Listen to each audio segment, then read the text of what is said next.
As we remain standing, let us read two portions of scriptures. நாம் நின்றவண்ணமாகவே இரண்டு வித்தியாசப்பட்ட வேத பகுதிகளை வாசிக்க இருக்கோம்.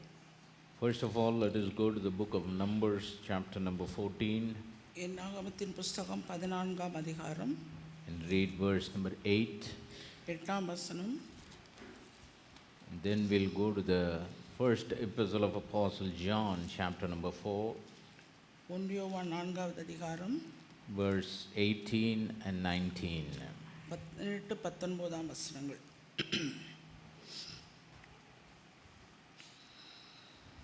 Numbers chapter number 14 and verse number 8, it says, "If the Lord delight in us, then he will bring us into this land and give it us, a land which floweth with milk and honey." என்னாகமத்தின் புஸ்தகம் 14வது அதிகாரம் 8ஆம் வசனம். கர்த்தர் நம்மேல் பிரியமாய் இருந்தால் அந்த தேசத்திலே நம்மை கொண்டு போய் பாலும் தேனும் ஓடுகிற அந்த தேசத்தை நமக்கு கொடுப்பார். 1 John chapter number 4 verse 18 and 19, it says, "There is no fear in love, but perfect love casteth out fear, because fear hath torment. He that feareth is not made perfect in love. We love him because he first loved us." 1 யோவான் 4வது அதிகாரம் 18 19 வசனங்கள். அன்பிலே பயமில்லை, பூரண அன்பு பயத்தை புறம்பே தள்ளும். பயமானது வேதனை உள்ளது, பயப்படுகிறவன் அன்பில் பூரணப்பட்டவன் அல்ல. அவர் முந்தி நம்மிடத்தில் அன்பு கூர்ந்தபடியால் நாமும் அவரிடத்தில் அன்பு கூறுகிறோம். May the Lord add his blessing to the reading of his word. வாசிக்க கேட்ட இந்த வேத பகுதிகளை தேவன் தாமே நமக்கு ஆசீர்வதித்து Let கொடுக்கட்டும். us pray. நாம் ஜெபிப்போம். Most gracious and loving heavenly மிகுந்த Father, கிருபையும் அன்பும் நிறைந்த பரலோகத்தின் in the தகப்பனே, only exalted name of the Lord Jesus Christ, உயர்த்தப்பட்ட ஒரே நாமமாகிய இயேசு கிறிஸ்துவின் நாமத்தினாலே we come approaching thee to the throne of thine grace. உம்முடைய கிருபாசனத்தண்டை வந்து நாங்கள் நிற்கிறோம். Thank you, Lord, for blessing the reading of your உம்முடைய word. வேத வசனத்தை வாசிக்க கொடுத்தீர், கிருபை கொடுத்தீர், நன்றி I ஆண்டவரே. pray, Father, that you will have your way this evening. ஆண்டவரே, இந்த மாலை வேளையிலே நீர் வர வேண்டுமா நாங்கள் ஜெபிக்கிறோம். Lord, this is your table around which we have gathered, ஆண்டவரே, நாங்கள் கூடி இருக்கிற இந்த இடம் உம்முடைய மேஜை and தகப்பனே. we are thankful for your precious blood that has made it possible for us to have access to this table, to commune with you and to fellowship with ஆண்டவரே, you. உம்மோடு ஐக்கியப்படவும் இடைப்படவும் இந்த மேஜையண்டை நாங்கள் வருவதற்கு எங்களை தகுதிப்படுத்தின உடைய விலையேற பெற்ற இரத்தத்துக்காய் நாங்கள் At நன்றி this செலுத்துகிறோம். time we acknowledge that you are the master of this table. ஆண்டவரே, நீரே மேஜையின் எஜமானனாய் இருக்கிறீர் என்று நாங்கள் I pray that அங்கீகரிக்கிறோம். you will take your position. ஆண்டவரே, நீர் உம்முடைய ஸ்தானத்தை நீர் எடுத்துக்கொள்ளும். Take the living bread of your word. உம்முடைய வார்த்தையாகி ஜீவப்பத்தை எடுத்துக்கொள்ளும். Break it and pass it on towards our lives. அதை பிட்டு எங்களுடைய வாழ்க்கைக்கு நேராய் நீர் அனுப்பித்தார். And as we partake in the portion that you have prepared for us, ஆண்டவரே, எங்களுக்காய் நீர் ஆயத்தம் பண்ணியிருக்கிற அந்த பங்கிலே நாங்கள் பங்கடைப்போம். may our lives be nourished. எங்களுடைய வாழ்க்கை அது May our சத்துட்டப்படட்டும். lives be strengthened. எங்களுடைய வாழ்க்கை பலப்படுத்தப்படட்டும். May our lives be corrected, ஆண்டவரே, எங்களுடைய வாழ்க்கை திருத்தப்படட்டும். so that we will go on to live the life that you have ordained for us to நீர் live. எங்களுக்காக ஆயத்தம் பண்ணி எங்களுக்கு நியமித்து வைத்திருக்கிற அந்த வாழ்க்கையை நாங்கள் வாழ எங்களுக்கு உதவி We செய்யும். bind all the power of darkness in the name of the Lord Jesus Christ. எல்லா அந்தகாரத்தின் கிரிகளை உம்முடைய நாமத்தினாலே கடிந்து May the கொள்கிறேன். liberty of your spirit be with us. உம்முடைய விடுதலையின் ஆவியானவர் எங்கள் மத்தியிலே தங்கி Won't you இருக்கட்டும். please lead us and guide us in the way ஆண்டவரே, everlasting? நித்தியமான பாதைக்கு நேராய் நீர் எங்களை நடத்தும், வழி Won't you நடத்தும். please anoint these lips to speak your anointed word? உம்முடைய அபிஷேகப்பட்ட வார்த்தைகளை பேச என்னை ஆவியினால் Anoint the அபிஷேகம். ears to hear, the hearts to receive. கேட்கிற செவிகளையும் ஏற்றுக்கொள்கிற இருதயத்தையும் அபிஷேகம். May the lives of your people be anointed to be transformed by your word. உம்முடைய வார்த்தையினாலே வாழ்க்கை மறுரூபமாகிற ஒவ்வொரு வாழ்க்கையை நீர் அபிஷேகம். We declare that all the glory, honor, power and praise, it belongs to you and you alone. சகல துதி கன மகிமை மேன்மையெல்லாம் ஒருவருக்கே உண்டாகட்டும் என்று For we ask அறிக்கையிடுகிறோம். all of these wonderful blessings in the precious name of the Lord Jesus இந்த Christ. எல்லா ஆசீர்வாதங்களும் வெளியேறி பெற்ற உம்முடைய நாமமாக இயேசு கிறிஸ்துவின் நாமத்தினாலே கேட்கிறேன். Amen. Amen. Please be seated. தயவு செய்து உட்காருங்கள். For the last few weeks in our series fighting with the unseen forces. காணக்கூடாத சக்திகளின் போராட்டம் என்கிற தொடர் போதனையிலே கடந்த சில வாரங்களாக We are talking about the worst sickness of all, the spiritual sickness. ஆவிக்குரிய வியாதியை பற்றி நாம் பார்த்து And வருகிறோம். we are also talking about agape love, which is the medicine, which is the cure for that worst sickness. அந்த மோசமான வியாதிக்கு மருந்து, பரிகாரம், தீர்வு எல்லாமே தேவனுடைய தெய்வீக And அன்பாகும். in the last week we talked about how people are sometimes led into a life of disobedience. எப்படி ஜனங்கள் தங்கள் வாழ்க்கையை கீழ்ப்படியாமைக்குள்ளே கொண்டு போகிறார்கள் என்கிற காரியத்தை நாம் See, பார்த்தோம். people are not able to obey to what God says because of unbelief in their life. அவருடைய வாழ்க்கையில் அவிசுவாசம் இருக்கிறதுனால தேவன் சொல்கிற காரியத்துக்கு அவர்களாலே கீழ்ப்படிய And how does unbelief come? Because how does disobedience come because of unbelief? எப்படி கீழ்ப்படியாமை அவர்களுக்குள்ளே வருகிறது அவிசுவாசத்தினால. That kind of unbelief come because of the lack of love they have for God. அந்த அவிசுவாசம் எதற்காக அவர்களுக்குள்ளே பிரவேசிக்கிறது? தேவன் மீது கொண்டிருக்கிற அன்பிலே குறைவுபடுகிறது. Because of the love of the world, they are not able to have the love of the Father in them. உலகத்தினுடைய அன்பு அவர்களுக்குள்ளே இருக்கிறதுனால பிதாவினுடைய அன்பு அவர்களுக்குள்ளே. What is the love of the world? உலகத்தின் அன்பு என்ன? World, the scripture that talks about, வேதவசனம் சொல்லுகிறபடி we read in the epistle of John, the lust of the flesh, the lust of the eyes, the pride of life is the love of the world. உலகத்தின் அன்பு என்றால் அது மாம்சத்தின் இச்சை, கண்களின் இச்சை, ஜீவனத்தின் பெருமையாகும். So the bottom line is, எனவே அந்த இறுதி when people love themselves more than they love God, தேவனை அதிகமாய் அன்பு கூறுவதற்கு பதிலாக ஜனங்கள் தங்களை தாங்களே அன்பு கூறுகிறார்கள். that will lead them into the sin of unbelief and disobedience to what God says. ஆண்டவர் சொல்லுகிறதுக்கு விரோதமான அவிசுவாசமும் இந்த கீழ்ப்படியாமையும் அவர்களுக்குள்ளே பிரவேசிக்கிறது. But the religious spirit that has been in existence in this world இந்த உலகத்திலே காணப்படுகிற மத சார்புள்ள அந்த ஆவிகளானது and still is existing in this world, இன்று நாள் வரைக்கும் அது வெளிப்பாடு. that religious spirit has a way of covering up their unbelief and disobedience. அவர்களுடைய அவிசுவாசத்துக்கும் கீழ்ப்படியாமைக்கும் ஒரு மூடுதலை, ஒரு மறைவை கொண்டு வந்தது. What is that?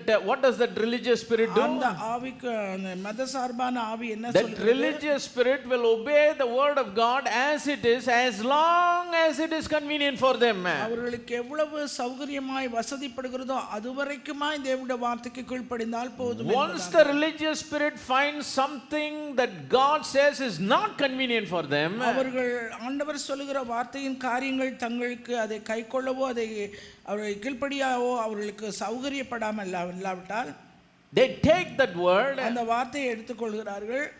and they give their own interpretation.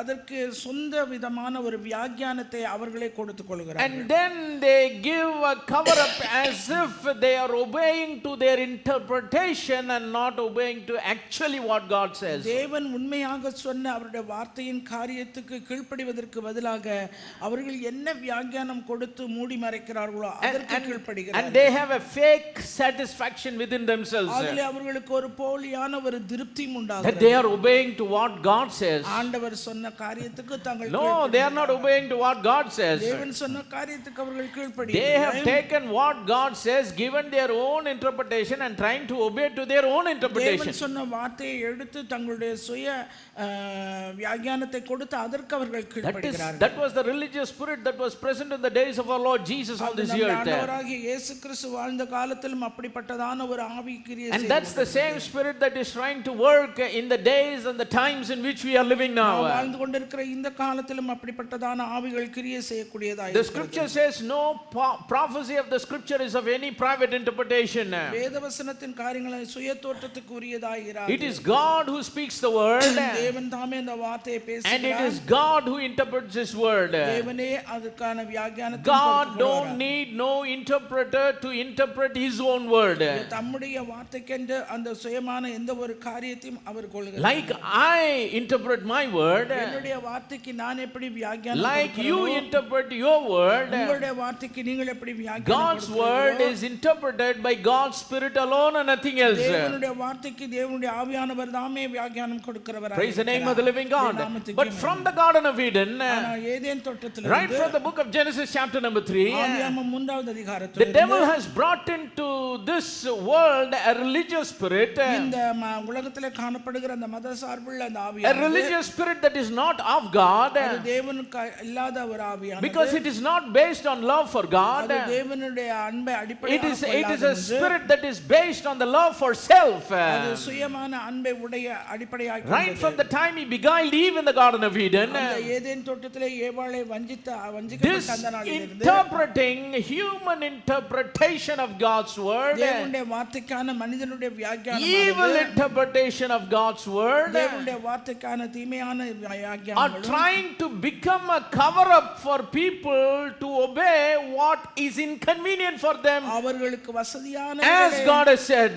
தேவன் சொன்ன வார்த்தைக்கு அப்படியே கீழ்ப்படிவதற்கு பதிலாக அவர்களுடைய வியாக்கியானத்துக்கு அவர்கள் கீழ்ப்படுகிறார்கள். அது அவர்களுக்கு But சௌகரியம். God's chosen people, ஆனால் தேவனாலே தெரிந்து the கொள்ளப்பட்டவர்கள், wise virgins that have lived their life on the face of this earth in every age, இந்த பூமியிலே வாழ்ந்த அந்த புத்தியுள்ள கன்னிகளுடைய they don't காரியங்கள், become a prey to that false religious spirit. அந்த மத சார்புள்ள அந்த ஆவியிலே விழுந்து போகிறதுக்கு அவர்கள் காணப்படல. They look at God's word, அவர்கள் தேவனுடைய வார்த்தையை மாத்திரம் look for the நோக்கினார்கள். interpretation of God for His word, அவரே அந்த வார்த்தைக்குரிய and வியாக்கியானத்தை then believe that word and do that word, அதன் பின்பாக அதை விசுவாசித்தார்கள், அந்த வார்த்தையின்படி whether it's செய்தார்கள். convenient or inconvenient. அவர்களுக்கு சௌகரியப்பட்டாலும் சரி They சௌகரியப்படாமல் joyfully keep the word of God in all circumstances in அவர்கள் their life. சந்தோஷமாய் தேவனுடைய வார்த்தையை எல்லா நாட்களிலும் எல்லா Why? What's the வேளைகளிலும் reason? கேட்பார்கள். என்ன காரணம்? What's the secret?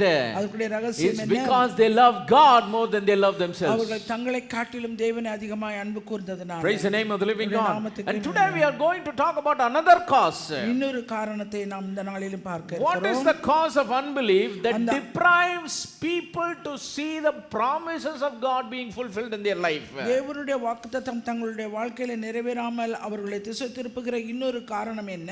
Some people have unbelief to believe what God says and obey what God says. தேவன் சொன்ன வார்த்தையை விசுவாசித்து அதுக்கு கீழ்ப்படியாமல் போகிறார்கள். But sometimes people have unbelief, and because of that they are not able to see the work of God manifest in their life. சில நேரங்களில் அவர்கள் கொண்டிருக்கிற அவிசுவாசத்தினாலே தேவனுடைய கிரியை தங்களிலே வெளிப்படுகிறது அவர்களால் They are not able to see the promises of God being fulfilled in their life. வாக்குத்தத்தம் தங்களுடைய வாழ்க்கையிலே நிறைவேறுகிறது அவர்களாலே காண இயலவில்லை. Like we read in the passage of scriptures in the last week, கடந்த வாரத்தில் நாம் வாசிக்க கேட்ட அந்த வேத வசனத்தின்படி Jesus at a certain place he could not do many miracles because of their unbelief. அவருடைய அவிசுவாசத்தின் நிமித்தம் இயேசு கிறிஸ்து அந்த இடத்துல அநேக அற்புதங்களை So செய்ய when we have unbelief on the promises of God, தேவனுடைய வாக்குத்தத்தத்திலே நாம் அவிசுவாசம் when we கொள்வோமானால் know what God has promised for us, தேவன் நமக்காக என்ன வாக்குத்தத்தம் பண்ணி இருக்கிறார் என்பதை நாம் அறிந்தபோது as covenant people, நாம் உடன்படிக்கையின் ஜனங்களா and if we have the spirit of unbelief on what he has said, அந்த அவிசுவாசத்தை நாம் கொண்டவர்களாய் அவர்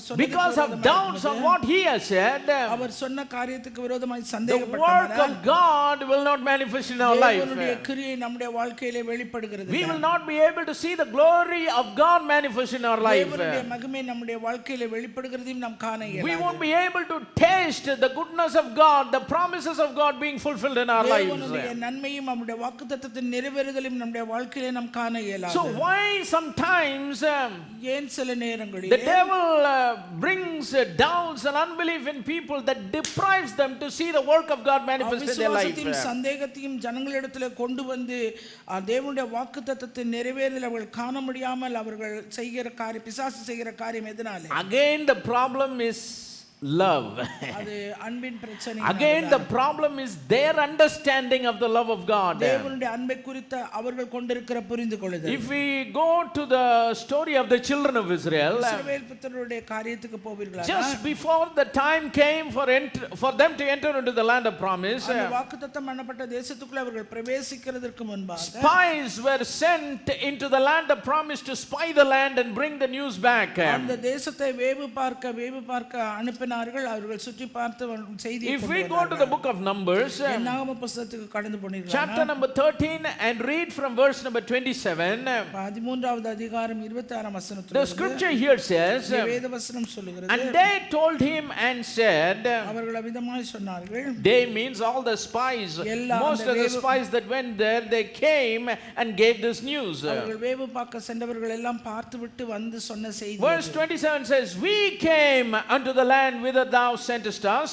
and surely it floweth with milk and honey, and this is the fruit of it. அவர்கள் மோசேயை நோக்கி, நீர் எங்களை அனுப்பின தேசத்துக்கு நாங்கள் போய் வந்தோம், அது பாலும் தேனும் ஓடுகிற தேசம்தான், இது அதனுடைய கனி. These people have really done spy work there. உண்மையாகவே அவர்கள் அந்த தேசத்தை வேவு பார்த்தார்கள். And today we have people who call themselves intelligence, secret service, and things of that nature. அந்த வேவு பார்க்கிறவர்களை அழைக்கிற பேர் என்னன்னா இன்டெலிஜென்ஸ் என்று They have them everywhere. அவர்கள் எல்லா இடத்திலும் இருக்காங்க. Even in enemy's territory they have them placed to gather information.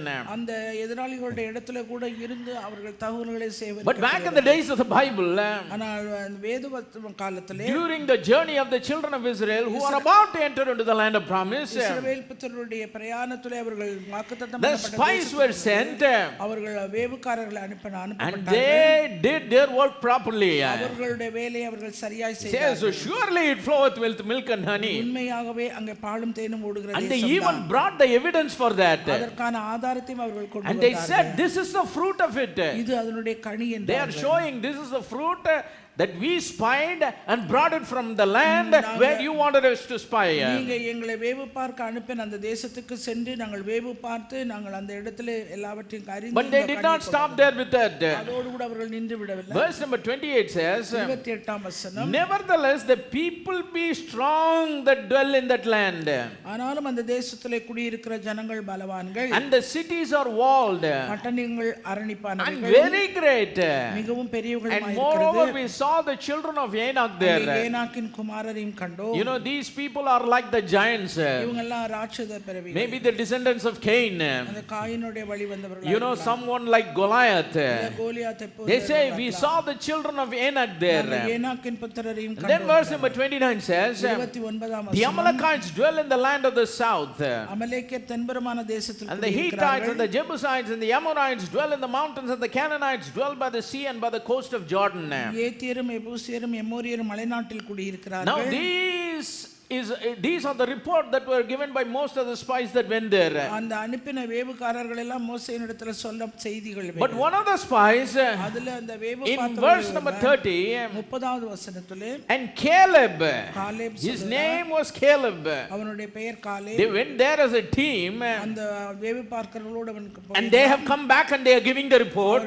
மீண்டுமாய் வந்து அவர்கள் செய்தியை Most of the people they gave one kind of report. அவர்கள் அதிகமான பேர் வேற விதமான செய்தி. But one of the spies in the team, அந்த வேவு பார்க்க சென்றவர் கூட்டத்திலே ஒருத்தர், Caleb stilled the people before Moses, மோசேக்கு முன்பாக ஜனங்களை and அமர்த்தி said, let us go up at once and possess it, for we are well able to overcome it. நாம் உடனே போய் அதை சுதந்தரித்துக் கொள்வோம், நாம் அதை எளிதாய் ஜெயித்துக் கொள்ளலாம் என்றார். Praise the name of the living God. Look at the contrast difference between these two reports. இந்த ரெண்டு விதமான அறிக்கைகளுக்கு இருக்கிற முரண்பாடான காரியங்கள் என்னதென்று They பாருங்கள். went to the same land. அவர்கள் ஒரே தேசத்துக்கு தான் போனாங்க. They saw the same milk and same honey flowing there. அங்கே அதே பாலும் தேனும் ஓடுகிறதை தான் அவர்கள் கண்டார்கள். They saw everything with their natural eyes. அவர்கள் தங்கள் இயற்கை கண்களினாலே எல்லாவற்றையும் The கண்டார்கள். same place. அதே இடம்தான். All their tongues tasted the same fruit from that same land. அந்த தேசத்தினுடைய கனியை எல்லா நாக்குகளும் They all brought the same fruit. அவர்கள் எல்லாரும் அதே கனியை கொண்டு They all saw the people there. அந்த இடத்துல இருந்த ஜனங்கள் எல்லாரையும் பார்த்தார்கள். They all saw them to be very great.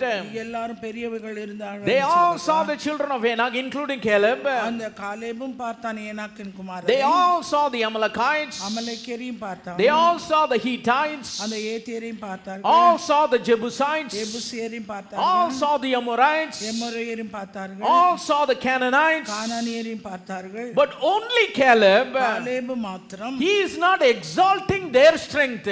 அவர்களுடைய பலத்தை அவன் அதிகமாக He is not exalting their power. அவர்களுடைய வல்லமையை அவன் He அதிகரித்து is not exalting their might.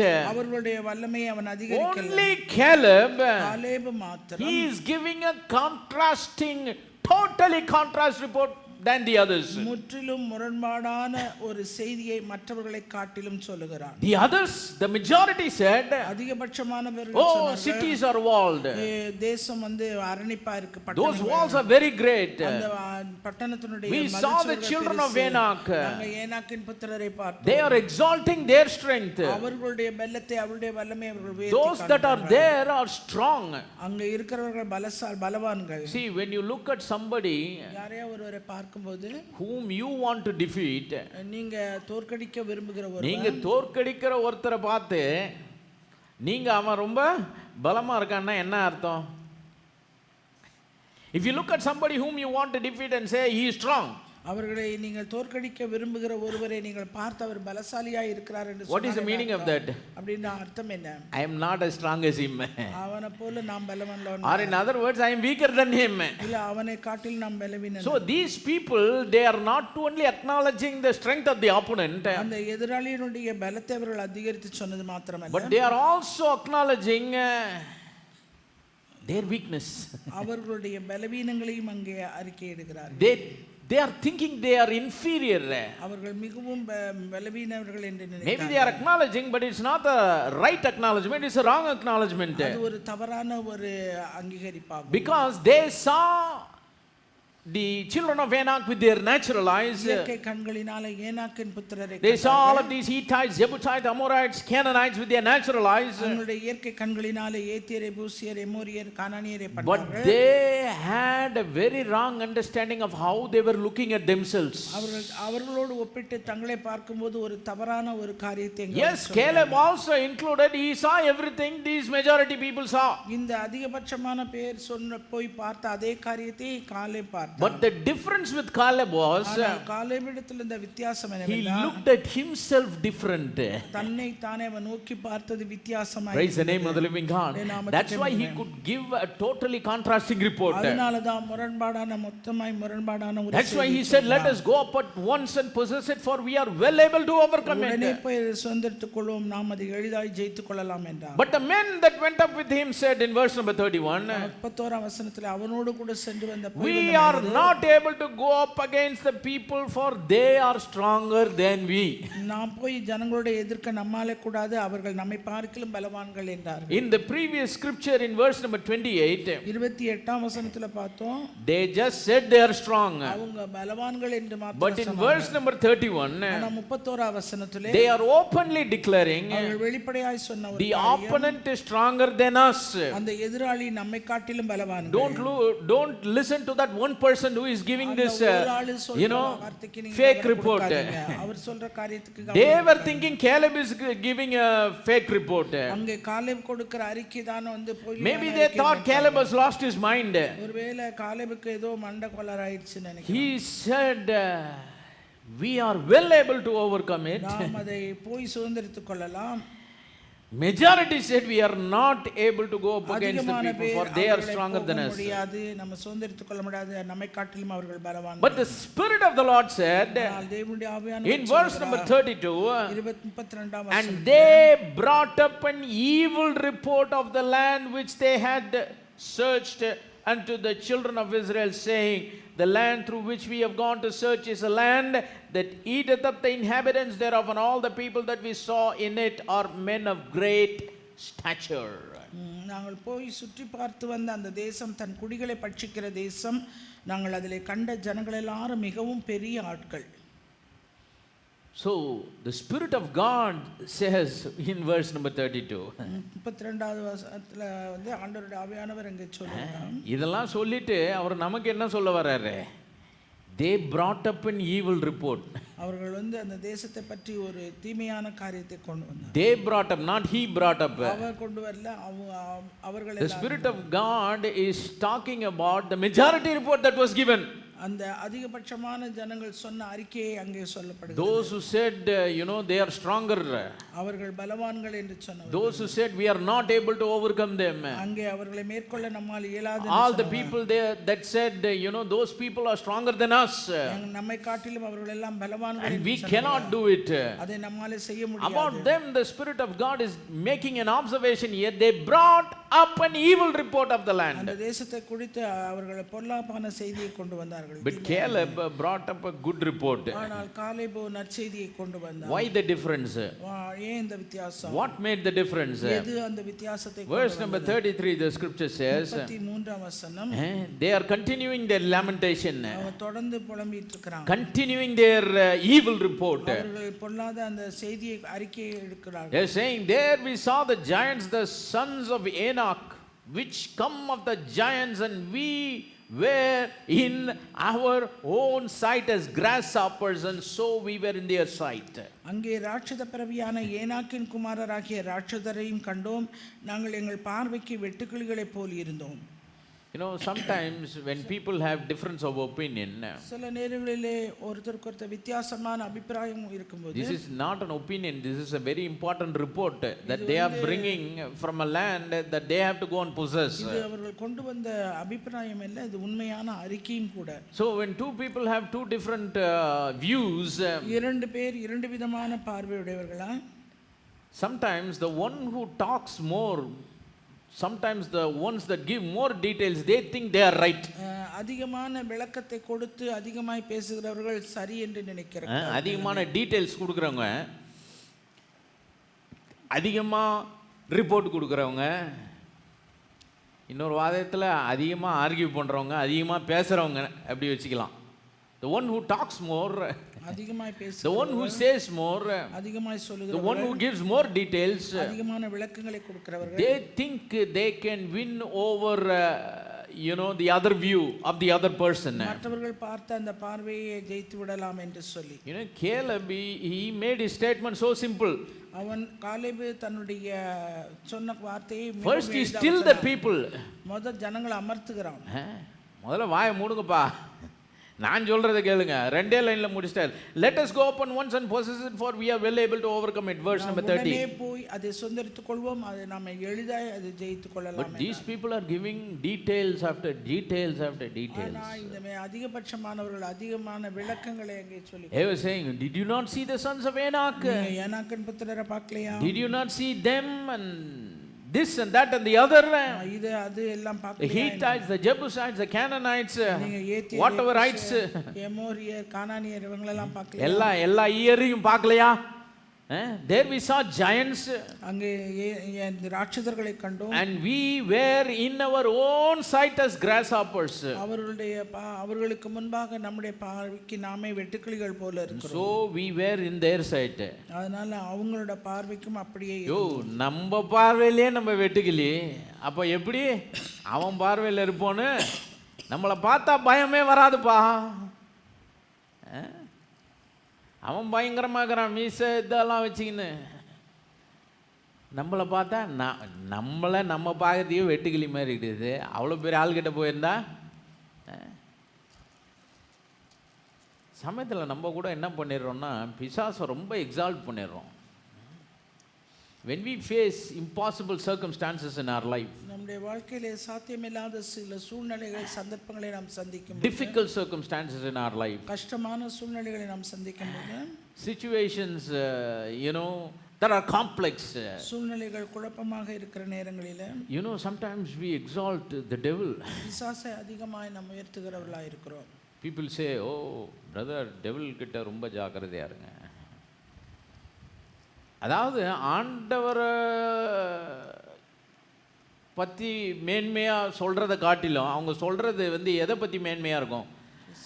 More than them saying things exalting God, they talk about things exalting the enemy and all of his works. தேவனுடைய காரியங்களை உயர்த்தி மகிமைப்படுத்துவதை காட்டிலும் பிசாசுடைய காரியங்களை அதிகமாக அவர்கள் உயர்த்துகிறார்கள். அப்படி பண்ணும்போது என்ன நடக்குதுன்னா, நம்ம மேலே நமக்கு என்ன வந்துடுது? சந்தேகம் வந்துடுது. We begin to disbelieve our own selves நம்மை குறித்து நாமே சந்தேகப்படுகிற அவிசுவாசப்படுகிற because we are saying it's between me and the devil. எனக்கும் பிசாசுக்கும் உள்ள ஒரு காரியம். நம்ம என்ன நினைச்சோம், போராட்டம் யாருக்கும் எனக்கும் பிசாசு பிசாசுக்கும். few weeks before, சில வாரங்களுக்கு முன்பாக what did we see from the scriptures? வேத வசனத்துல நாம் என்ன பார்த்தோம்? When the enemy challenges a child of God, ஒரு தேவனுடைய பிள்ளைக்கு முன்பாக எதிராளியானவன் சவாலை வைக்கும்போது the child of God doesn't take the challenge, அந்த தேவனுடைய பிள்ளை அந்த சவாலை but the spirit of God in that child of God, he takes up the challenge. தேவனுடைய பிள்ளைக்குள்ளே வாசமாய் இருக்கிற தேவனுடைய ஆவியானவர் அந்த சவாலை ஏற்றுக்கொள்கிறார். Praise the name of the living God.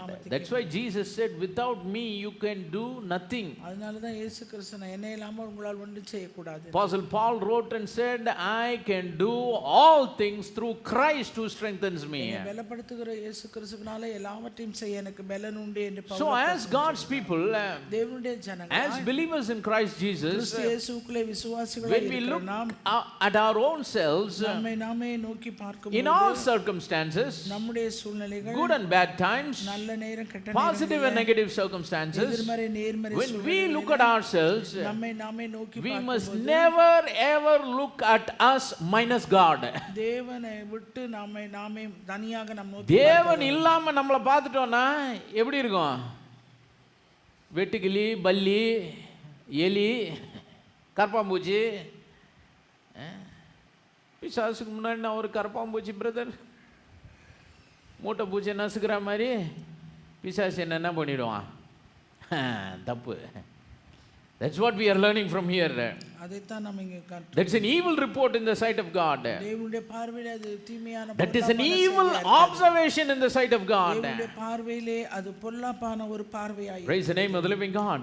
If we go to Numbers chapter number 14 என்னாகமம் 14வது அதிகாரம் and continue to read from verse number 1, அந்த 1வது வசனத்திலிருந்து நீங்கள் தொடர்ந்து வாசிப்பீர்களானால் there the scripture says, வேத வசனம் சொல்லுகிறது, because the majority of the people அந்த அதிகபட்சமான ஜனங்களின் நிமித்தம் started to give the evil report, தீமையான பொல்லாப்பான செய்தி, because the majority of the people அதிகபட்சமான ஜனங்களின் they were giving the negative report, எதிர்மறையான செய்தியை because the majority of the people அதிகபட்சமான அந்த ஜனங்களின் they were giving reports in detail, அந்த விளக்கமான காரியங்களை எல்லாவற்றையும் comparing themselves and comparing their enemies. தங்களையும் எதிராளியும் அவர்கள் ஒப்பிட்டு பார்த்ததுனால Verse number 1 says, all the congregation lifted up their voice and cried, and the people wept that night. அப்பொழுது சபையார் எல்லாரும் கூக்குரலிட்டு புலம்பினார்கள், ஜனங்கள் அன்று ராம் முழுதும் மரண ஓலம். எப்படி இருந்திருக்கும்னு நினைக்கிறீங்க? லட்சாதி லட்சம் மக்கள். The scripture says all the congregation lifted up their voice and cried, and the people wept that night. கூக்குரலிட்டு புலம்பினார்கள். And all the children of Israel, they started to murmur against Moses and against Aaron. இஸ்ரவேல் புத்திரர் எல்லாரும் மோசேக்கும் ஆரோனுக்கும் விரோதமாக, And the whole congregation said unto them, சபையார் எல்லாரும் அவர்களை நோக்கி, would God that we had died in the land of Egypt. எகிப்திலே செத்து போனோமானால் நலமாய் இருக்கும். எப்படி போயிடுச்சு பாருங்க. இதுதான் பின்வாங்கி போறது. நம்மளை நாம சரியா பார்க்கலன்னா அது எதுக்கு கொண்டு போயிடும்? Reverse gear. Reverse gear Christianity will take us back to Egypt, to the world, and finally to destruction. பின்வாங்கி போகிற ஒரு வாழ்க்கையானது எகிப்துக்கும் உலகத்துக்குமாக கொண்டு போகும். Because the majority of the people ஜனங்களுடைய அதிகபட்சமான ஜனங்களின் நிமித்தம் failed to look at themselves the way God saw them. தேவன் அவர்களை நோக்கி பார்க்கிற விதமாக தங்களை நோக்கி பார்க்க தவறி போனார்கள். We should not look at our circumstances by looking at ourselves. நம்முடைய சூழ்நிலைகளை வைத்து நாம் நோக்க கூடாது. We must look at our circumstances through the eyes of God. தேவனுடைய பார்வையை கொண்டு அவைகளை நாம் நோக்க வேண்டும். அதான் ஒரு ஊழியக்காரர் தமிழ்ல சொல்வார், ஒன்றை வச்சு பிரச்சனையை என்ன பண்ணாத, கணக்கு போடாத, தேவனை வச்சு என்ன பண்ணு, பிரச்சனையை கணக்கு போடுன்னு சொல்லுவார். எப்படி கரெக்டாக இங்கிலீஷில் சொல்கிறதுன்னு தெரில. நம்மளை வச்சு பிரச்சனையை கணக்கு போட்டால் வெட்டுக்கிளி, மூட்டை பூச்சி, எறும்பு, கொசு, பிசாசு நசிடுவான் பிரதர். ஆனால் நமக்குள்ள இருக்கிற தேவனை வச்சு கணக்கு போட்டோன்னா அது நமக்கு கொசு. Praise the name of the living God. That's what happened with Caleb. அதுதான் காலேபுக்கு நடந்தது. He looked, at the enemies the same way God was looking at them. தேவன் அவர்களை பார்க்கிறவனமாகவே காலேபும் பார்த்தார். So all the congregation lifted up their voice and cried. எல்லா இஸ்ரவேல் புத்திர The சபையார் children of Israel murmured against Moses, against Aaron. இஸ்ரவேல் புத்திரர் மோசேக்கும் ஆரோனுக்கு விரோதமாக And முறுமுறுத்தார்கள். the whole congregation, சபையார் எல்லாரும் லட்சாதி லட்சம் மக்கள், he said it would be better if we would have died in Egypt. நாங்கள் எகிப்து தேசத்திலே செத்து போனோமானால் நலமாயிருக்கும். Or would God we had died in this wilderness? இல்லை, இந்த வனாந்தரத்திலே நாங்கள் செத்தாலும் நலம். அங்கேயாவது செத்துருக்கலாம், இல்லை ஆண்டவரே எங்களை என்ன பண்ணியிருக்கலாம். ஆட பாவீங்களா, இதுக்கு அவ்வளோ தூரம் கூப்பிட்டு வந்தார். Look at the statement these people are making. Did God bring them that far for this? இந்த காரியங்களுக்காகவா, சாகடிக்கிறதுக்காகவா ஆண்டவர் அவர்களை For them to be destroyed in the wilderness? வனாந்தரத்திலே அழியறதுக்காக? That's not the intent of God. அது தேவனுடைய நோக்கமும் அல்ல. That's not the purpose of God. அது தேவனுடைய தீர்மானம். Yes, many people died in the wilderness, அநேகர் வனாந்தரத்திலே மரித்தார்கள். but it's not because of God's mistake. அது தேவனுடைய தவறினால அல்ல. It's because they choose the path of destruction. அந்த அழிவின் பாதையை அவர்களே தெரிந்து கொண்டது. Praise the name of the living God. Verse number 3 says, and wherefore hath the Lord brought us into this land? அதனால் தேவன் இந்த தேசத்துக்கு அவர்களை கொண்டு வந்தார். And wherefore hath the Lord brought us unto this land? கர்த்தர் எங்களை இந்த தேசத்துக்கு கொண்டு வந்தது என்ன? To fall by the sword, that our wives and our children should be a prey? Were it not better for us to return into Egypt? நாங்கள் பட்டயத்தால் மடியும்படிக்கும் எங்கள் பெண்ஜாதிகளும் பிள்ளைகளும் கொள்ளையாகும்படிக்கு கர்த்தர் இந்த தேசத்துக்கு எங்களை கொண்டு வந்தது. Instead of being killed by these giant men, அந்த ராட்சதர்களை அவர்கள் கொல்வது, it would have been better to die under the slave master back in Egypt. அங்க எகிப்து தேசத்திலேயே அந்த ஆளோட்டிகளுக்கு கீழாக, And it's even better to die in the hands of God. இல்ல தேவனுடைய கரத்திலே விழுந்து செத்தோம். ஐயோ, இந்த தடியனுங்க கிட்ட போய் சாவறத விட, தமிழ் ஆளுங்களா இருந்தா இப்படி தான் பேசியிருப்பாங்கன்னு நினைக்கிறேன், இவனுங்க கிட்ட போய் சாவறத விட என்ன பண்ணிருக்கலாம், எகிப்திலே செத்துருக்க. எகிப்திலேயே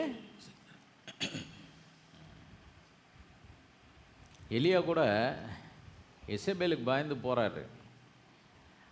அதாவது அது பயம்னு கூட நம்ம என்ன பண்ண முடியாது.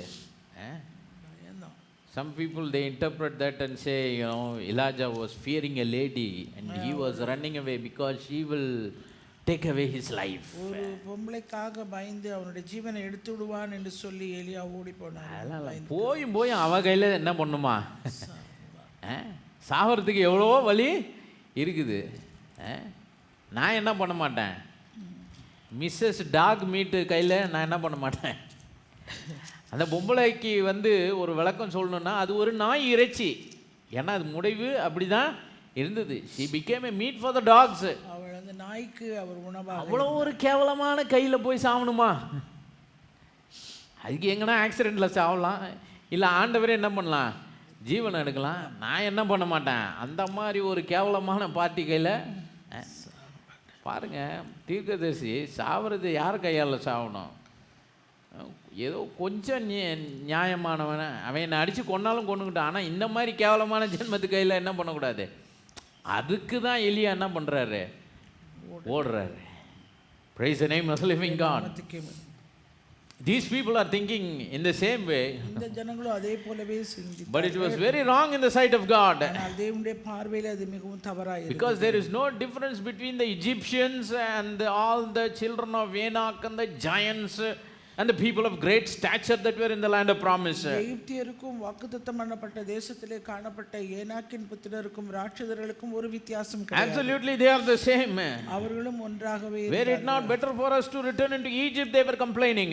அவர்கள் என்ன புகார், நம்ம எகிப்து தேசத்துக்கே திரும்பி போனானால. Verse number 4 says, and they said one to another, let us make captain and let us return into Egypt. பின்பு அவர்கள் நாம் ஒரு தலைவனை ஏற்படுத்திக் கொண்டு எகிப்துக்கு திரும்பி போவோம் வாருங்கள் என்று ஒருவரோடு ஒருவர். This is not just a lamentation, they are going to the point of making plans to go back. இவங்க வெறும் புலம்பனது அழுதது மாத்திரம் இல்ல, அவங்க ஒரு திட்டம் போட்டு திரும்பி போறதுக்கு ஆரம்பிச்சிட்டாங்க. போயிருந்தா என்ன ஆயிருக்குன்னு நினைக்கிறீங்க? ஈஜிப்டுக்கெல்லாம் அங்கே போய் சேர்ந்துருக்க மாட்டாங்க. வழியிலே அங்கே மேகஸ்தம் அக்னி சமம் வருமா, ரிவர்ஸ் கியர் போட்டா? If they go back, அவர்கள் திரும்பி போனார்கள். no pillar of fire, no pillar of cloud. இந்த மேக ஸ்தம்பம் அக்னி ஸ்தம்பம் They will die in the cold, they will die in the heat. அவர்கள் அந்த உஷ்ணத்திலும் பனியிலுமே செத்து There won't be any water coming out of the rock. கண்மலையிலிருந்து அவர்களுக்கு தண்ணீர் They will die out of thirst. தாகத்திலே செத்து See, God was preserving them in His mighty hand தேவன் தம்முடைய வல்லமையுள்ள கரத்தினால் for all those years. அந்த அத்தனை But வருஷங்களும் still they have not understood the greatness of God that was bringing them. மேன்மையை அவர்கள் உணராமல் புரியாமல் இருந்தார்கள். And verse number 5 says, 5ஆம் வசனம் சொல்லுகிறது, Moses and Aaron fell on their faces before the assembly of the congregation of the children of Israel. அப்பொழுது மோசேயும் ஆரோனும் இஸ்ரவேல் புத்திரரின் சபையாராகிய எல்லா கூட்டத்தாருக்கு முன்பாகவும். So now, like Caleb, comes another hero. இப்ப காலேப் இன்னொருத்தர் வராரு. And Caleb மாதிரி இன்னொரு ஒரு ஹீரோ வராரு. Verse number 6 says, and Joshua the son of Nun and Caleb the son of Jephunneh, which were of them that searched the land, rent their clothes. தேசத்தை சுற்றி பார்த்தவர்களில் நூனின் குமாரனாகிய யோசுவாவும் எபினையின் குமாரனாகிய காலேபும் தங்கள் வஸ்திரங்களை கிழித்துக் கொண்டார். இதுதாங்க அவிசுவாசியினுடைய அவிசுவாச பொல்லாத ரிப்போர்ட்டுக்கு என்ன போட்டிருக்கு? செய்தியா? அறிக்கை.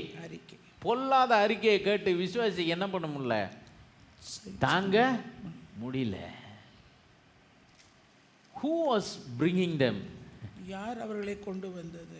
God was bringing them. தேவனே அவர்களை கொண்டு வந்தார். And before they even started their journey, அவர்கள் பிரயாணத்தை ஆரம்பிப்பதற்கு முன்பாகவே God already gave a promise to Abraham. ஆபிரகாமுக்கு ஏற்கனவே தேவன் வாக்கு பண்ணினார். Praise the name of the living God. I will bring them back. நான் அவர்களை திரும்ப கொண்டு வருவேன். ஆண்டவர் முன்னாடியே God foretells Abraham, எல்லாவற்றையும் ஆண்டவர் முன்பாகவே somewhere these people will go and be entangled there. ஒரு அந்த ஜனங்கள் அங்கே போய் மாட்டிக்கொள்வார்கள். But there will come a day God will deliver ஒரு நாள் வரும் தேவன் அவர்களை and bring them back to the land that He has promised to the seed of Abraham. Abraham சந்ததிக்கு வாக்குத்தத்தம் பண்ணப்பட்ட அந்த It's தேசத்துக்கு the promise of God. தேவனுடைய வாக்குத்தத்தம். God is not a liar. தேவன் ஒரு பொய்யர் அல்ல. He is not a man to lie. பொய் சொல்ல மனுஷன். He is not a son of man to repent. மனமார மனுபுத்திரனும் Who அல்ல. said these words? தன்னுடைய வார்த்தையை சொன்னார். Balaam said these words. Palak சொல்கிறான். But the Spirit of God has allowed those words to be written in the scriptures. அந்த வார்த்தைகள் சொல்லும் வரும்படியாக தேவனுடைய ஆவியானவர் அங்கே கிரியை செய்தார். ஒரு fake prophet. அவர் நல்ல prophecy எல்லாம் சொன்னாரு. Balaam gave many good prophecies. நல்ல தீர்க்கதரிசனங்களையும் அவன் Some of the phenomenal prophecies about Jesus Christ that no other prophet has said in the Old Testament. பழைய ஏற்பாட்டிலே அப்படி ஒரு தீர்க்கதரிசனத்தை எந்த ஒரு தீர்க்கதரிசியுமே சொல்லல. But at the same time, ஆனால் அதே நேரத்தில் though some of his prophecies were true, சில தீர்க்கதரிசனங்கள் உண்மையாக இருந்தபோதும் but he was a fake prophet. அவன் ஒரு பொய்யான தீர்க்கதரிசியாய் மாறிப்பானான். Praise the name of the living God. That's why when Jesus warned the end time believers, அதனால தான் கடைசி கால விசுவாசிகளை ஆண்டவர் எச்சரிக்கிறார். to be exact, when he talked about the signs of the end times, அந்த கடைசி காலத்து அடையாளங்களை பற்றி அவர் சொல்லும்போது said beware of the false prophets. கள்ள தீர்க்கதரிசிகளுக்கு. He did not say beware of false prophecies. கள்ள தீர்க்கதரிசனங்களுக்கு என்று சொல்லல. Praise the name of the living God. நாமத்துக்கு. But these men, இந்த மனுஷன் Joshua and Caleb, காலேபும் யோசுவாவும், they had the promise of God in their mind. தங்களுடைய சிந்தையிலே தேவனுடைய வாக்குத்தத்தத்தை They understood God did not bring them all those years in vain. அவர் இத்தனை வருஷ காலமாய் அவர்களை கொண்டு வந்தது ஒரு வீணான God did not protect them all through the wilderness in vain. வனாந்திரத்தில் அவர்களை பாதுகாத்ததும் வீண். God did not bring them that far in vain. அவ்வளவு தூரம் அவர்களை கொண்டு வந்தது வீண். It's because God had a promise that He wanted to fulfill in the lives of the people. தேவன் அவர்களுக்கு கொடுத்த அந்த வாக்குத்தத்தத்தை அங்கே நிறைவேற்றும்படிக்காக. That's why they couldn't tolerate the evil report of the majority of the spies. அதிகபட்சமான அந்த வேவுக்காரர்கள் சொன்ன அந்த பொய்யான தீமையான அந்த அறிக்கையை அவர்களாலே தாங்கிக் கொள்ள முடியல. Thank God Joshua and Caleb were in that team of going and spying பார்க்கிற கூட்டத்திலே 12 பேர்ல இவர்கள் the land of promise. வாக்குத்தத்தம் பண்ணப்பட்ட தேசம். Only they who went along with the majority of the people that brought the evil report that also searched the land. அவர்கள் அந்த பொல்லாங்கான அறிக்கை கொடுத்த அவர்களோடு கூட சென்ற யோசுவாவும் They also saw the same things they saw. அவர்கள் பார்த்த அதே காரியங்களை Tasted the same fruits they tasted. அவர்கள் ருசி பார்த்த அதே கனியை இவர்கள் Saw the same all men of great stature, children of Anak, all the giants in that அந்த land. தேசத்தின் பட்டணங்களையும் பலவான்களையும் ஏனாக்கின் புத்திரரையும் But எல்லாவற்றையும் they could not tolerate this evil report. They rent their clothes. அவர்கள் சொன்ன அந்த பொல்லாப்பான அறிக்கையை அவர்களால் தாங்கிக் கொள்ள முடியாதனால வஸ்திரங்களை கிழித்துக் கொண்டார்கள். என்னங்க வஸ்திரங்களை கிழிக்கிறாங்க? இந்த மாதிரி ஒரு பெருங்கூட்டத்தில் ஒரு சிறு கூட்டத்தினுடைய பேச்சு எடுபடலன்னா எதனா ஒரு ட்ராமாட்டிக்காக எதனா பண்ணி தான் ஆகணும். Among the majority of the people, பெரும்பான்மையான ஜனங்கள் மத்தியிலே, if the voice of the minority of the people is not heard, சிறுபான்மையினுடைய சத்தம் கேட்கப்படவில்லை என்றால், they have to do something dramatic just to catch the attention of the people. அவர்களுடைய கவனத்தை திசை திருப்பி கவனத்தை கொண்டு வருவதற்கு ஏதாவது ஒரு காரியத்தை நான் கூட சமயத்தில் யோசிச்சிருக்கேன், இவங்க என்ன தெரிந்து கொள்ளப்பட்ட ஆளுங்க ரெண்டு பேரும் எதுக்கு போய் சட்டையை கிழிக்கணும், கத்தக்கூடாதா, எதனா பண்ணக்கூடாதா? அப்புறம் தான் யோசித்தேன், லட்சாதி லட்சம் ஜனங்க எல்லாம் அழுகுறாங்க, திரும்பி போகலான்றான், பிளான் வேற போடுறான். மோசே மாதிரி ரிட்டர்ன் ரிவர்ஸ் கியரில் போகிறதுக்கு யார் தங்களுக்கு கேப்டன்னு. இவங்களால தாங்க முடியல. These people, they could not tolerate that. யோசுவாவும் காலேபும் தாங்கிக் கொள்ள முடியல. Because all those multitudes of people, அந்த திரளான ஜனங்களுக்கு, they also walked with them. அவர்களோடு கூட நடந்தவர்கள், They were also under the same cloud. They were also under the same fire. அவர்களும் அதே மேகஸ்தம்பம் அக்கினி ஸ்தம்பத்திலே, They also drank the water. அவர்கள் குடித்த அதே They தண்ணீரை also ate the manna. அவர்கள் அதே They were all baptized by Moses. மோசேயினாலே அவர்கள் எல்லாம் They all walked through the door that was painted by the blood of the Paschal lamb. எல்லாரும் அந்த இரத்தம் பூசப்பட்ட கதவு வழியாக அவர்கள் வெளியே வந்தவர்கள்.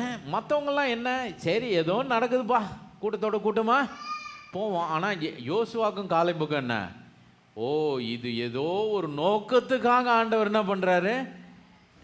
Joshua and Caleb, they didn't experience all those experiences in the wilderness blindly.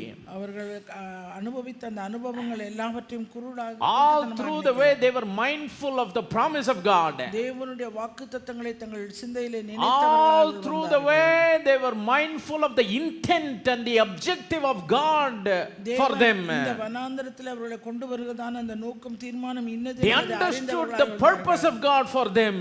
தேவன் அவர்களை கொண்டு வந்ததுக்கான ஒரு நோக்கம் இன்னது என்பதை அறிந்தவர்களாக, that's the reason they rent their clothes, just to catch the attention of the majority of the people. அதிக பெரும்பாலான அந்த ஜனத்தினுடைய கவனத்தை திசை கொண்டு வருவதற்கு, கவனத்தை கொண்டு வருவதற்காக வஸ்திரங்களை கிழித்துக் கொண்டார்கள். அட்லீஸ்ட் என்ன பண்ணுவானுங்க, இந்த மாதிரி எதனா ஒன்று சட்டை கிட்ட கிழிச்சாலாவது தங்க பேச்சு எடுபடும்.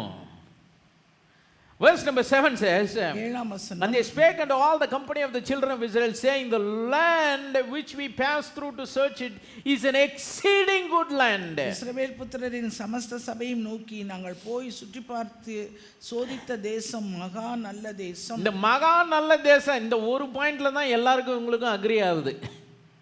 They also agreed it's a land flowing with milk and honey.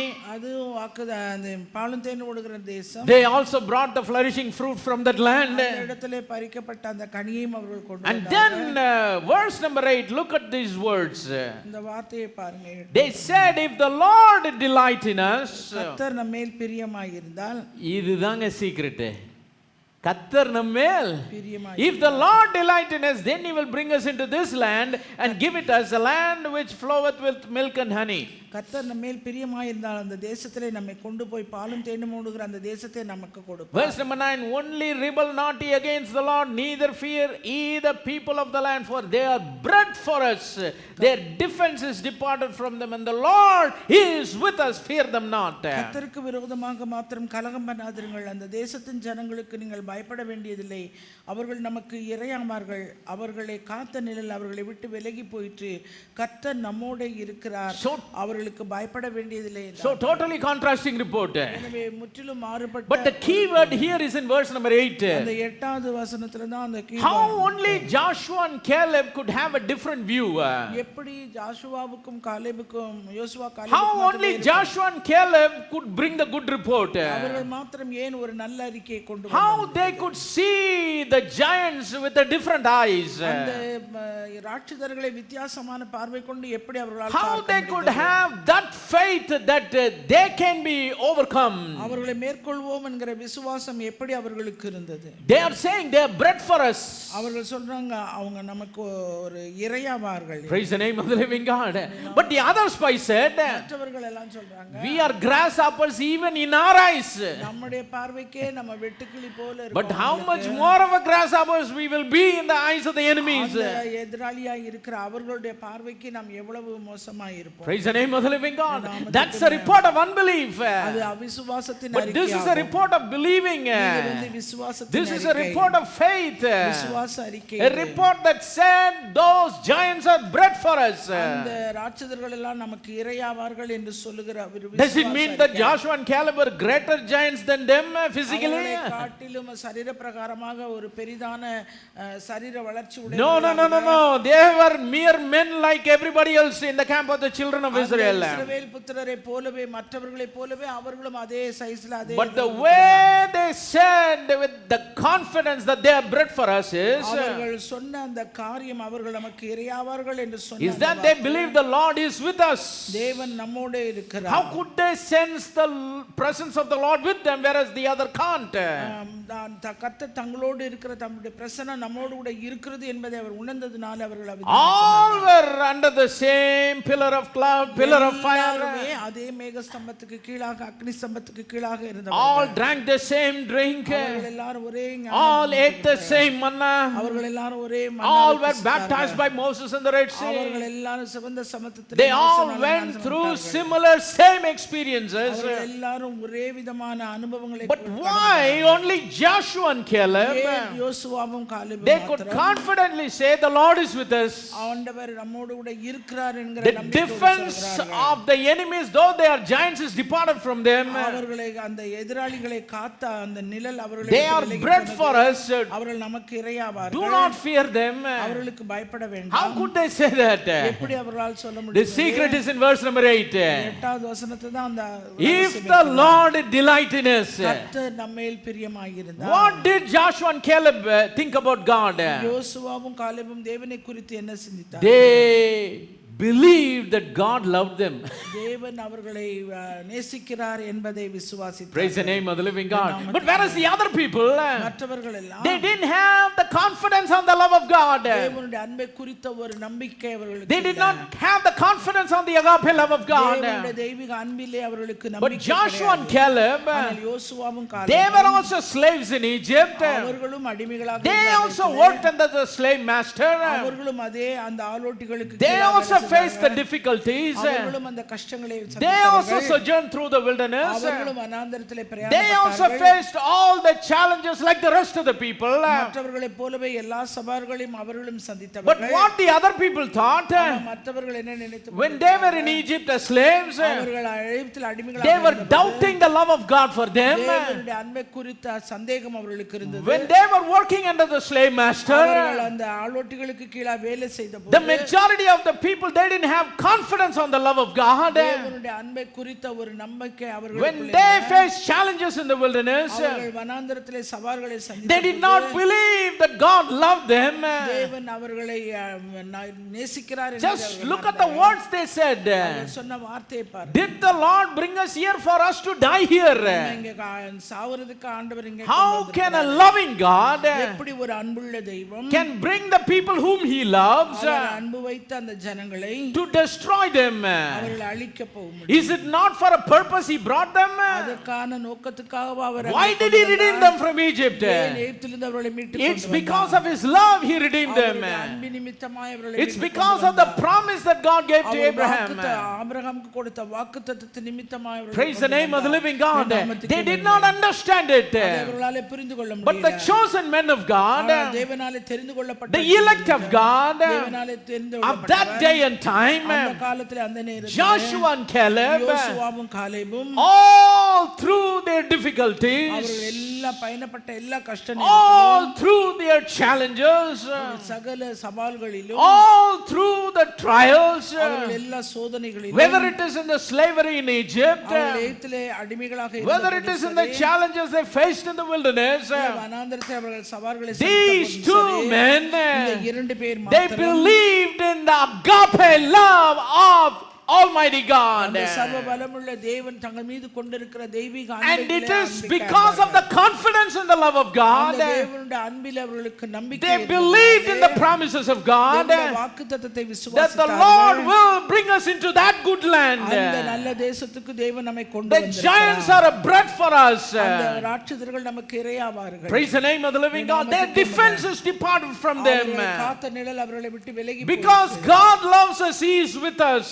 என்றால் தேவன் நம்மோடு கூட இருக்கிறார் என்கிற ஒரு அன்பின் Because He is with us, they are bread for us. நம்மோடு கூட அவர் இருக்கிறதுனால அவர் நமக்கு இரையாவார்கள். Because God is with us, do not fear the enemies. நம்மோடு கூட அவர் இருக்கிறதுனால நாம் எதிராளிகளுக்கு பயப்பட வேண்டியதில்லை. If the Lord delight in us.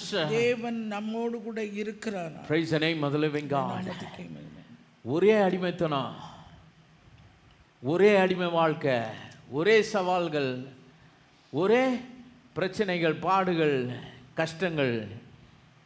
ஆனால் இது எதுலேயுமே யோசுவாவும் காலேபும் தேவன் நம்மளை நேசிக்கல அப்படின்ற ஒரு எண்ணத்திற்கு இடம் கொடுக்கவே இல்லை. That's the reason the scripture says faith worketh by love. விசுவாசத்திலே அன்பினாலே கிரியை செய்யப்படுகிறது. Praise the name of the living God. நாமத்துக்கு Apostle Paul writing to Galatians, he says, Pavul அப்போஸ்தலன் கலாத்தியருக்கு எழுதின நிருபத்திலே எழுதுகிறார், this is the faith that worketh by love. இது அன்பினாலே கிரியை செய்கிற விசுவாசம் என்று. How could they give a totally contrasting report? எப்படி அப்படி முற்றிலும் முரண்பாடான ஒரு அறிக்கையை அவர்கள் How could they say, don't fear the people of the land? அந்த தேசத்துடைய ஜனங்களுக்கு பத்தி bread for us. அவங்க நமக்கு The இரையாவார்கள். defense is departed from them. காத்த நிழல் அவர்களை விட்டு விலகி The Lord is with them. The Lord is with us. I'm sorry. தேவன் நம்மோடு கூட இருக்கிறார். Do not fear. அவர்களுக்கு பயப்பட வேண்டாம். These people are saying fear, but அவங்க பயப்பட Joshua and Caleb saying don't fear. அங்கே யோசுவா காலேப் பயப்பட வேண்டாம் என்கிறார். One is unbelief speaking, another is faith speaking. ஒன்னு அவிசுவாசம் பேசுது, ஒன்று விசுவாசம் பேசுகிறது. Why unbelief is saying fear? ஏன் அவிசுவாசம் பயம் என்று சொல்கிறது? Because there is no confidence on the love of God. தேவனுடைய அன்பில் அவர்களுக்கு நம்பிக்கை இல்லாததனால. Why Joshua and Caleb said do not fear?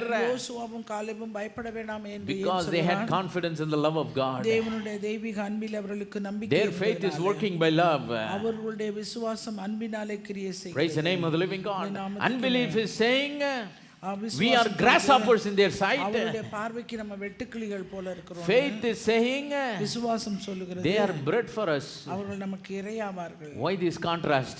ஏன் இந்த முரண்பாடு? Unbelief had no confidence in the love of God. அவிசுவாசம் உள்ளவர்களுக்கு தேவனுடைய தெய்வீக அன்பிலே But Joshua and Caleb had confidence in the love of God. தேவனுடைய தெய்வீக அன்பிலே யோசுவாவுக்கும் காலேபுக்கும் நம்பிக்கை இருந்தது. Praise the name of the living God. Unbelief said they are strong. அங்கே அவிசுவாசிகள் சொல்றாங்க அவங்க பலவான்கள். They are stronger than we. நம்மை காட்டிலும் அவர்கள் பலவான்கள். We are like grasshoppers in our eyes and also in their eyes. நம்முடைய பார்வைக்கும் அவருடைய பார்வைக்கும் நம்ம வெட்டுக்கிளிகள் போல இருக்கிறோம். About the same people Joshua and Caleb says. யோசுவாவும் காலேபும் சொல்றான். Their defense is departed from them. அவர்களை காத்த நிழல் அவர்களை விட்டு விலகி. They may look strong but they have no strength. That's the meaning of it. பார்க்கிறதுக்கு பலசாலிகள் தான், ஆனா அவங்க கிட்ட பலம் இல்ல. பிசாசு என்னைக்குமே பார்க்கிறதுக்கு தான் எப்படி பலசாலி, பட் he is toothless. அவன் பல் இல்லாதவன். வயசானவங்களாம் கோச்சிக்காதீங்க. எங்கன்னா பைபிளில் ஆண்டவர் நித்திய தேவன். Our God is an eternal God. தேவன் நித்தியமான தேவன். Self-existing, almighty God from ages to generations. அவர் தலைமுறை தலைமுறைக்கும் சர்வ பலமுள்ள தேவன். From before eternity, throughout the time, even after time. அவர் நித்தியத்துக்கு முன்பாகவும் சரி, before time, during time, after, he is the same God. அவர் அதே தேவன் தான். காலத்துக்கு முன்பாக பின்பாக, no beginning, no end. ஆரம்பம் இல்ல முடிவும் இல்ல. But is there any one place in the Bible ஏதாவது ஒரு இடத்துல வேதத்துல where it says that old God அவர் வயதான தேவன் என்று or சொல்லப்பட்டிருக்கிறதா that ancient God. இல்ல பழமையான தேவன் என்று சொல்லப்பட்டிருக்கிறதா? பழங்கால தேவன் அப்படி எதனா இருக்கா? That old Jesus. அந்த பழைய இயேசு. வெளிப்படுத்தல பார்த்தா that old serpentன்னு இருக்கு. பழைய பாம்பு என்று இருக்கிறது. பழைய பாம்பு எங்க? வெளிப்படு ஆதியாகமம் 3ல புதுசா வந்த பாம்பு வெளிப்படுத்தல என்ன ஆச்சு? பழைய. பழசாயிடுச்சு. That's the reason I'm saying he's toothless. அதனால தான் நான் சொன்னேன் பல் இல்லாதவன். Praise the name of the living God. நாமத்துக்கே மகிமை. They are saying their strength is gone. அவருடைய பலம் அவர்களை விட்டு போய். They may look strong, they may appear strong, அவர்கள் பார்ப்பதற்கு தோற்றத்துக்கு but their strength is departed from them. ஆனால் அவருடைய பலம் அவர்களை விட்டு கடந்து போயிற்று. Praise the name of the living God. That's what faith is speaking. அதுதான் விசுவாசம் பேசுது. Why? ஏன்? Because they had confidence on the love of God. தேவனுடைய அன்பிலே அவர்களுக்கு நம்பிக்கை. Whereas the ones that said this grasshopper theory, பார்வைக்கு வெட்டுக்கிளி போல் இருக்கிறன்னு சொன்னாங்க. they never had confidence in the love of God. தேவனுடைய அன்பிலே அவர்களுக்கு நம்பிக்கையே கிடையாது.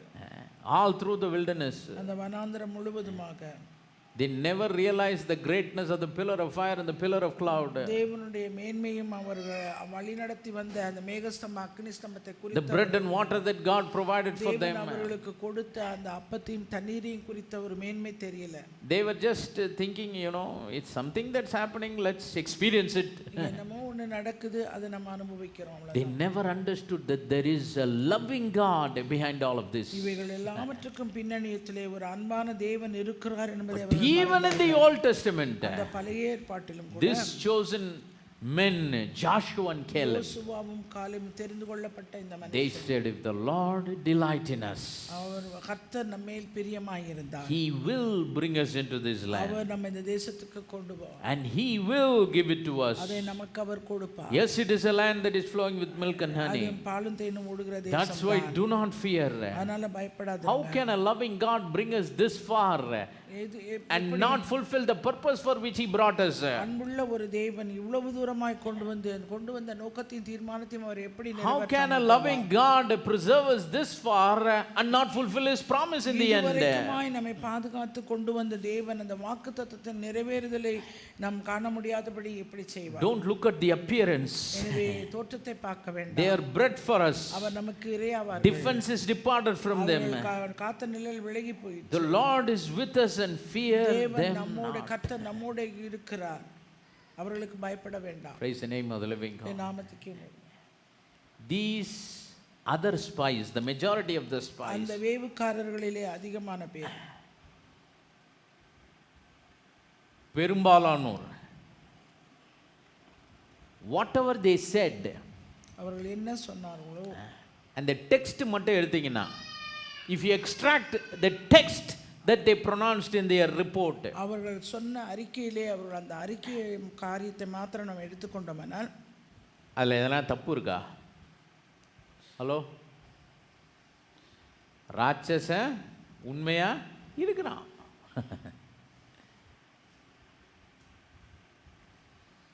பழங்களெல்லாம் என்ன பண்ணாங்களாம்? கொண்டு வந்திருக்கான். ஏன்னா எவிடன்ஸ் வேணும்ல, சும்மா கதை விட முடியாது. மோசைக்கிட்டையும் they brought evidence, they brought fruit. அவர்கள் ஆதாரத்தோடு வந்தார்கள், கனிகளை கொண்டு. For example, if this journey was happening today, இந்த பிரயாணம் இந்த நாள்ல நடக்குதுன்னா, everybody will record land flowing with milk and honey and bring it to Pastor Moses. பாலும் தேனும் ஓடுகிற தேசம் வந்து செல்போன்ல படம் முடிச்சு மோசே கிட்ட கொண்டு வருவாங்க. They'll bring evidence.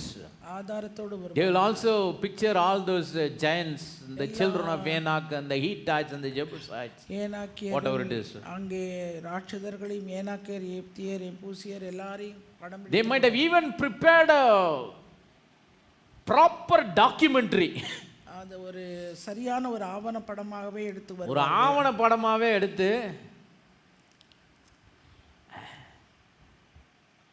documentary of spying the land of promise. வாக்குத்தத்தம் பண்ணப்பட்ட தேசத்தின் வேவு பாருங்க, பேரே வாக்குத்தத்தம் பண்ணப்பட்டது. யார் வாக்கு பண்ணாரு? வாக்குத்தத்தம்னு இருந்தாலே, வாக்குத்தத்தம்னாலே வாக்கு பண்ற ஒருத்தர். If there is a promise, there is someone behind that made that promise. ஒரு வாக்குத்தத்தம் இருக்கிறது என்றால் அந்த வாக்குத்தத்தத்துக்கு பின்னணியாக வாக்கு This பண்ணின ஒருவர் majority of the people totally forgot that, இந்த மொத்தமா இந்த ஜனங்க மறந்து போனார்கள், except these two people. இந்த ரெண்டு பேரை If தவிர. they would have remembered the God behind this promise, இந்த வாக்குத்தத்தத்துக்கு பின்னணியிலே வாக்கு பண்ணின ஒருவர் இருக்கிறார் என்பதை அவர்கள் நினைவு கூர்ந்திருந்தார், if they would have really understood him, உண்மையாகவே அவரை புரிந்திருந்தார்கள், that he is a loving God, அவர் அன்புள்ள தேவன், they would not have given that evil report. அந்த ஒரு பொல்லாப்பான அறிக்கையை அவர்கள் கொடுத்திருக்க But மாட்டார்கள். the text, every word, correct facts. ஆனால் அவர்கள் சொன்ன அறிக்கையிலே பெரும்பான்மையான மொத்த காரியங்களும் உண்மையானவை. But yet it was a lie. ஆனாலும் அது பொய்யா போயிருக்கு. Why? ஏன்?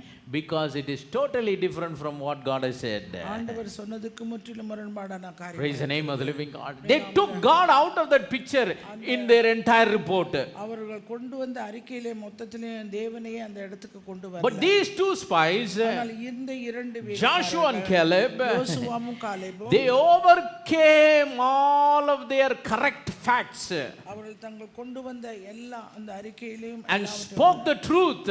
அது வெறும் சத்தியத்தை They just spoke what God has spoken. ஆண்டவர் என்ன சொன்னாரோ அதை மாத்திரம் அவர்கள் அறிக்கை. Why was the reason? ஏன் என்ன It's காரணம்? because they understood the love of God for them.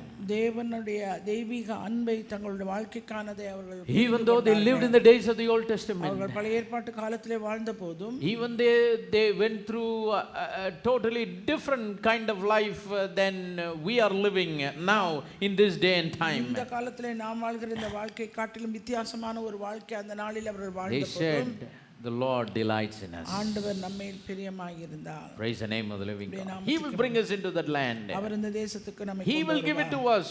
அவர் அதை நமக்கு He will கொடுப்பார். fulfill the promise. வாக்குத்தத்தத்தை Yes, we will see it. நாம் அதை We will overcome those enemies. அந்த எதிராளிகளை நாம் Their மேற்கொள்வோம். defense is departed from அவர்களை them. காத்த நிலையில் அவர்களை Because விட்டு விலகி God போயிற்று. is with us.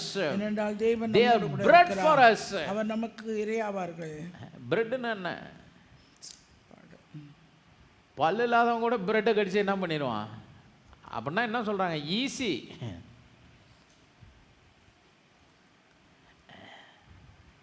தமிழ் ஆளுங்களா இருந்தால் சொல்லிடுவாங்க, வாழைப்பழத்தை முழுகிற மாதிரி நம்ம முழுங்க கூட வேணாம், அது என்ன பண்ணிடும்? வாயில் போட்டால் போதும், அதுவாக என்ன பண்ணிடும்? காலில் மேய்ச்சா வழுக்கியும் விழுவோம், தொண்டைக்குள்ளே போச்சுன்னா குடலில் என்ன பண்ணிடும்? அது ரொம்ப ஈஸின்றதுக்காக ஆங்கிலத்தில் வந்து they are bread for us. அவர் நமக்கு இரையாவார்கள் என்று சொல்லி. இரையாவார்கள்னா என்ன? வாயில் போடுறது எப்படி வயிற்றுக்குள்ளே போய் அதுக்கு வந்து ஒரு பெரிய இதெல்லாம் ஒரு எஃபர்ட்டு நம்ம என்ன பண்ணுறதில்ல, எடுக்கிறதில்ல. தொண்டையை தாண்டினோடனே அது ப்ராசஸ் தானாக ஆகிக்கிட்டே இருக்குது. நம்ம எதுவுமே பண்ண வேணாம். ஆண்டவர் அது மாதிரி என்ன பண்ணிட்டாரு? செட் பண்ணி வச்சிட்டார் சரீரத்தில். அது மாதிரி இந்த விசுவாச பிரமாணமும் ஆண்டவர் வந்து செட் பண்ணி வச்சிருக்கிறார். ஆனால் அது வேலை செய்கிறதுக்குன்னு ஒரு மெத்தட் இருக்குது. Praise the name of the living God. These people, they followed the method. இந்த ஜனங்கள் அந்த முறையை அவர்கள் They understood God's love for them. தேவன் அவர்களுக்கு கொண்டிருந்த அன்பை புரிந்து கொண்டார். நிறைய நேரம் நம்ம என்ன பண்ணுறோன்னா, நான் தேவனை நேசிக்கிறேன்னா நான் தேவனை நேசிக்கிறேன், correct, very important. But at the same time, அதே நேரத்தில் we should also give equal importance that God is loving us. தேவனும் நம்மை அன்பு கூறுகிறார். Praise the name of the living God. அவருடைய நாமத்துக்கு அந்த கீழ்ப்படிதலின் அவிசுவாசம் எதனால வருதுன்னு சொன்னேன்? நாம தேவனை நேசிக்கிறதுல குறை இருக்கு. அன்பிலீஃப், அவிசுவாசம் that brings disobedience அது கீழ்ப்படியாமை கொண்டு வருகிறது. is because of the lack of love of God operating from our life. நம்முடைய வாழ்க்கையிலே தேவனுடைய தெய்வீக அன்பு இயங்குவதிலே It's because that people love them more than they love God. அவர்கள் தங்களை தேவனை அன்பு கூறுவதை காட்டிலும் They are falling into the sin of unbelief and disobedience to what God says. அந்த அவிசுவாசம் என்கிற பாவத்தில் விழுந்து தேவனுடைய வார்த்தைக்கு. But whereas here, ஆனால் இங்கேயோ unbelief that deprives people to see the promises of God fulfilled in their life தங்களுடைய வாழ்க்கையில நிறைவேறுதலை காண முடியாதபடி திசை is திருப்புகிறது. because they think they are loving God, but they are not very sure whether God is loving them.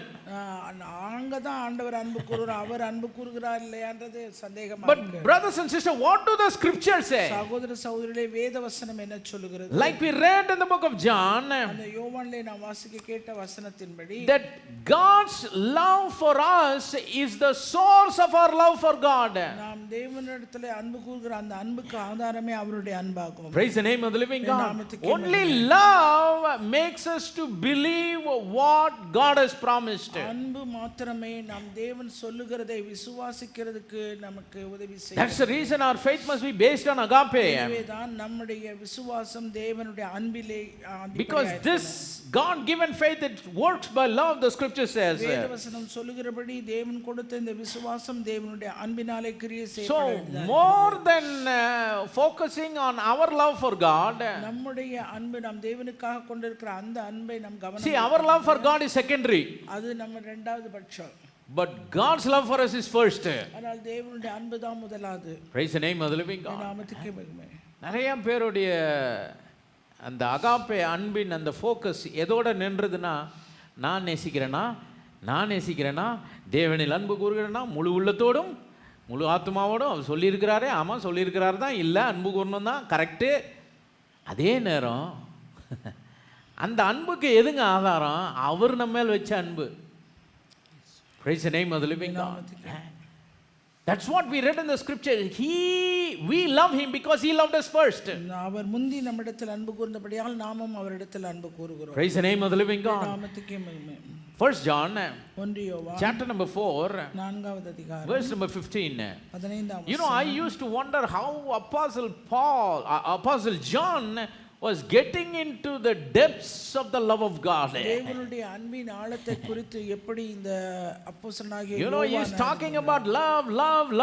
அவர் அன்பு அன்பு அன்பு Said love God, love of the world, love of the Father. தேவனுடைய அன்பு கூறுங்க, உலகத்தின் அன்பு, பிதாவின் அன்பு என்று He was speaking in depth on agape. அந்த அகாப்பே அன்பிலே அவர் எழுதுகிறார். What is the reason for that? அதற்கான காரணம் There is a reason for that. அதுக்கான ஒரு 1 John 4:15, the scripture says, 1 யோவான் 4:15 whosoever shall confess that Jesus is the Son of God, God dwelleth in him and he in God.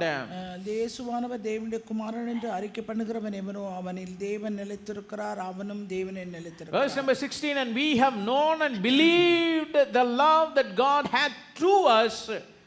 God is love, and he that dwelleth in love dwelleth in God, and God in him. தேவன் நம்மேல் வைத்திருக்கிற அன்பை நாம் அறிந்து விசுவாசித்திருக்கிறோம். தேவன் அன்பாகவே வாக்குத்தத்தத்தை விசுவாசிக்கிறதுக்கு முன்னாடி எதை விசுவாசிக்கணுங்க? தேவ அன்பை விசுவாசிக்கணும். Praise the name of the living God. We have known and believed the love that God hath to us. தேவன் நம்மேல் வைத்திருக்கிற அன்பை நாம் அறிந்து விசுவாசித்திருக்கிறோம். God is love. தேவன் அன்பாகவே And he that dwelleth in love dwelleth in God, and God in him. அன்பில் நிலைத்திருக்கிறவன் தேவனில் நிலைத்திருக்கிறான், தேவனும் அவனில் நிலைத்திருக்கிறார். Praise the name of the living God.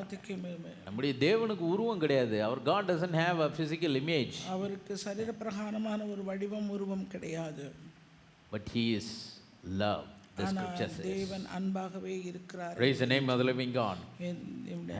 Not that he has some love. அவர் ஏதோ கொஞ்சம் அன்பு வச்சிருக்கிறார்னு இல்ல. சிலர் சொல்லுவாங்க பாத்தீங்களா, என் மேல உன்கிட்ட அன்பு இருக்குதா? Do you have love for me? எனக்காக உன்னிடத்தில் அன்பு இருக்கிறதா? அது மாதிரி ஆண்டவரை பார்த்துக்க, we cannot ask God such kind of foolish questions. அப்படிப்பட்டதான முட்டாள்தனமான கேள்வி ஆண்டவரை பார்த்து நம்ம கேட்க. So total nonsense to ask such kind of questions. அப்படிப்பட்டதான கேட்பது முட்டாள்தனம். ஆண்டவரே, என் மீது உமக்கு அன்பு இருக்குதா அப்படின்னு யாரை பார்த்து கேட்குறான்? அன்பாகவே இருக்கிற முட்டாள்தனமா இல்ல? How can a God who is love அன்பாக இருக்கிற ஒரு தேவனை பார்த்து can be asked such kind of a question? God, do you have any love for me? ஆண்டவரே, நீர் என்னில் அன்பாக இருக்கிறீரா? The scripture says he is love. தேவன் அன்பாகவே இருக்கிறார். Verse number 17 says, herein is our love made perfect, that we may have boldness in the day of judgment, because as he is, so are we in this world. நியாயத்தீர்ப்பு நாளிலே நமக்கு தைரியம் உண்டாக்கத்தக்கதாக அன்பு நம்மிடத்தில் பூரணப்படுகிறது. ஏனென்றால் அவர் இருக்கிற பிரகாரமாக நாமும் உலகத்தில் When we believe that God loves us, தேவன் நம்மை அன்பு கூறுகிறார் என்று நாம் விசுவாசிக்கிறோம். that gives us the boldness to face the day of judgment. அந்த நியாயத்தீர்ப்பு நாளை சந்திக்கக்கூடிய ஒரு தைரியத்தை நமக்கு கொடுக்கும். What is the connection between the love of God and the judgment of God? தேவனுடைய அன்புக்கும் நியாயத்தீர்ப்பு நாளுக்கும் என்ன இணைப்பு? Because believers, ஏனென்றால் விசுவாசிகள் they love God. அவர்கள் தேவனை அன்பு கூறுகிறார்கள். Why do they love God? ஏன் தேவனை அன்பு Because God has already loved them first. ஏற்கனவே ஆண்டவர் அவர்களை முந்தி அன்பு Because of that love, அந்த அன்பின் நிமித்தமாக he took all of their judgments அவர்களுடைய எல்லா நியாயத்தீர்ப்புகளையும் அவர் எடுத்தார். and bore it upon himself on the cross of Calvary Kalvari சிலுவையிலே அவர் தன் மீது and died on the cross, சிலுவையிலே மரித்தார். was buried for them. அவர்களுக்காக அடக்கம் He rose again the third day. அவர்களுக்காக உயிரோடு எழுந்தார். Why did he do all he did? எல்லாத்தையும் எதற்காக அவர் It's because of his love for them. அன்பின் நிமித்தமாக அவிதமாய் And if we have confidence in that love, அந்த அன்பிலே நமக்கு ஒரு உறுதி we நிச்சயம் can boldly face the day of judgment. நியாயத்தீர்ப்பு நாளை நாம் தைரியமாக சந்திக்க Why? What's the reason? என்ன காரணம்? Our judgment, நம்முடைய நியாயத்தீர்ப்பு the loving God, அது தேவன் he has taken upon himself 2000 years before. 2000 வருடங்களுக்குமாக அவர் தன் மீது And even before 2000 years in the spirit world, he was slain from the foundations of the world. அவர் உலக தோற்றத்துக்கு முன்பாக அடிக்கப்பட்ட ஒரு ஆட்டுக்குட்டி. Praise the name of the living God. நாமத்துக்கு மகிமை. That's why Apostle John writes and he says, யோவான் அப்போஸ்தலன் எழுதி herein is our love made perfect. நம்முடைய அன்பு அவருடைய அன்பு நம்மை பூரணப்படுத்துகிறது. தேவனுடைய அன்பு நம்மள பூரணப்பட்டிருந்ததுன்னா நியாய தீர்ப்பினாலே என்ன பண்ணலாம்? தலை நிமிர்ந்து நிக்கலாம். ஏன்? நான் அடிக்கப்பட வேண்டிய இடத்துல என்னை நேசித்த கடவுள் அவர் என்ன பண்ணப்பட்டிருக்கிறாரு? அந்த இயேசு கிறிஸ்து எனக்காக சிலுவையில் அடிக்கப்பட்டார். மாம்சத்தில் வெளிப்பட்ட தேவனாகிய இயேசு கிறிஸ்து என்மேல் வைத்த அன்பினால எனக்காக அடிக்கப்பட்டார். ஏன் நியாய தீர்ப்பு அவர் என்ன பண்ணிட்டாரு? டேக் கேர் பண்ணிட்டாரு. அந்த அன்புல நான் பூர்ணப்பட்டிருக்கிறதுனால தைரியமாக நான் என்ன பண்ண போகிறேன்? நியாய தீர்ப்பை சந்திக்க போகிறேன். பிகாஸ் எனக்கு நியாய தீர்ப்பே இல்லை. ஏன் நான் அடிக்கப்பட வேண்டிய இடத்துல என் பாவத்துக்காக யார் அடிக்கப்பட்டா? In the place where I have to be judged, my loving God, because of the love that he had on me, he was judged in my place. Praise the name of the living God.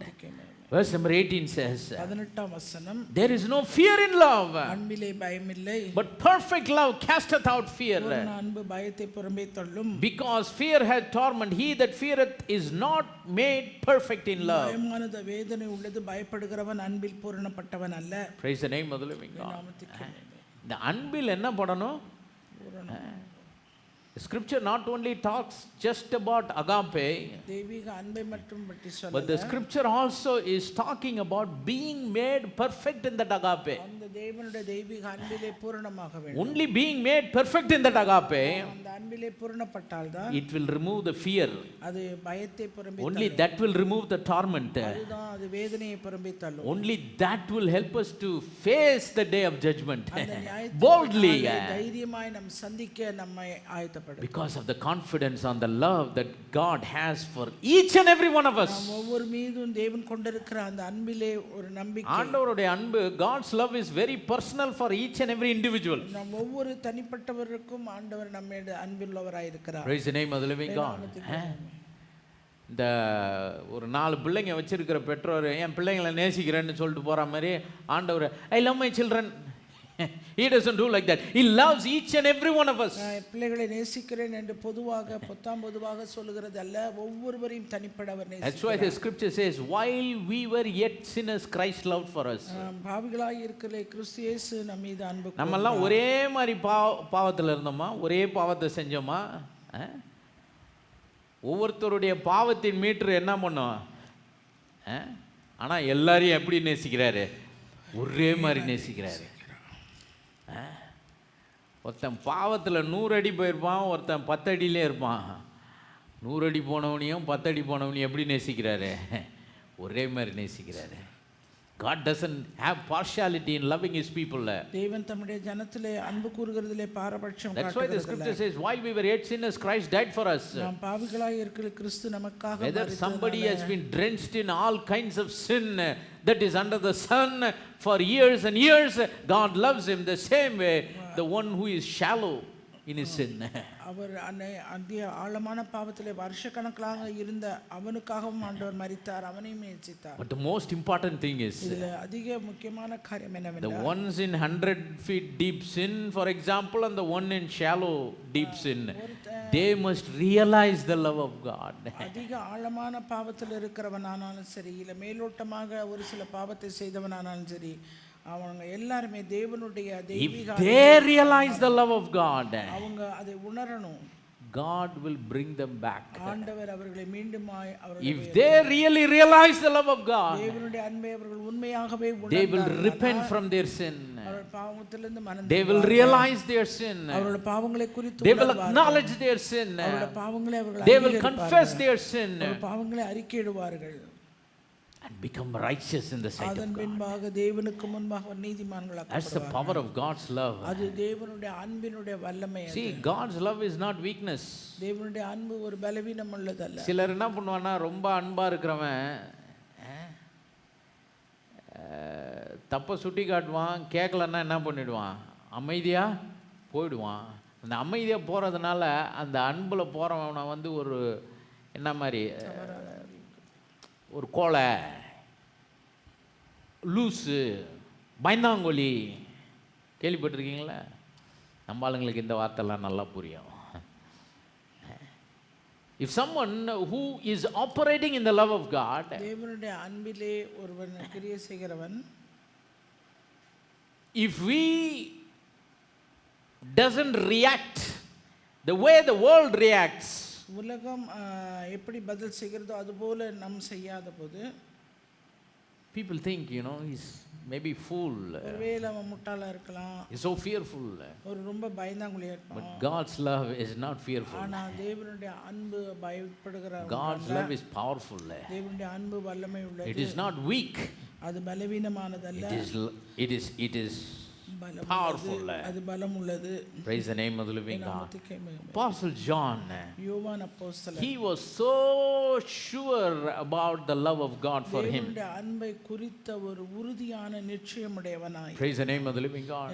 That's why everywhere he says, he didn't write a lot of books, அவன் அநேகமான புத்தகங்கள், நிருபங்களை எழுதல. but he had a great revelation about the love of God. தேவனுடைய தெய்வீக அன்பை குறித்த ஒரு பெரிய வெளிப்பாடு. That's why the scripture says, love even your enemies.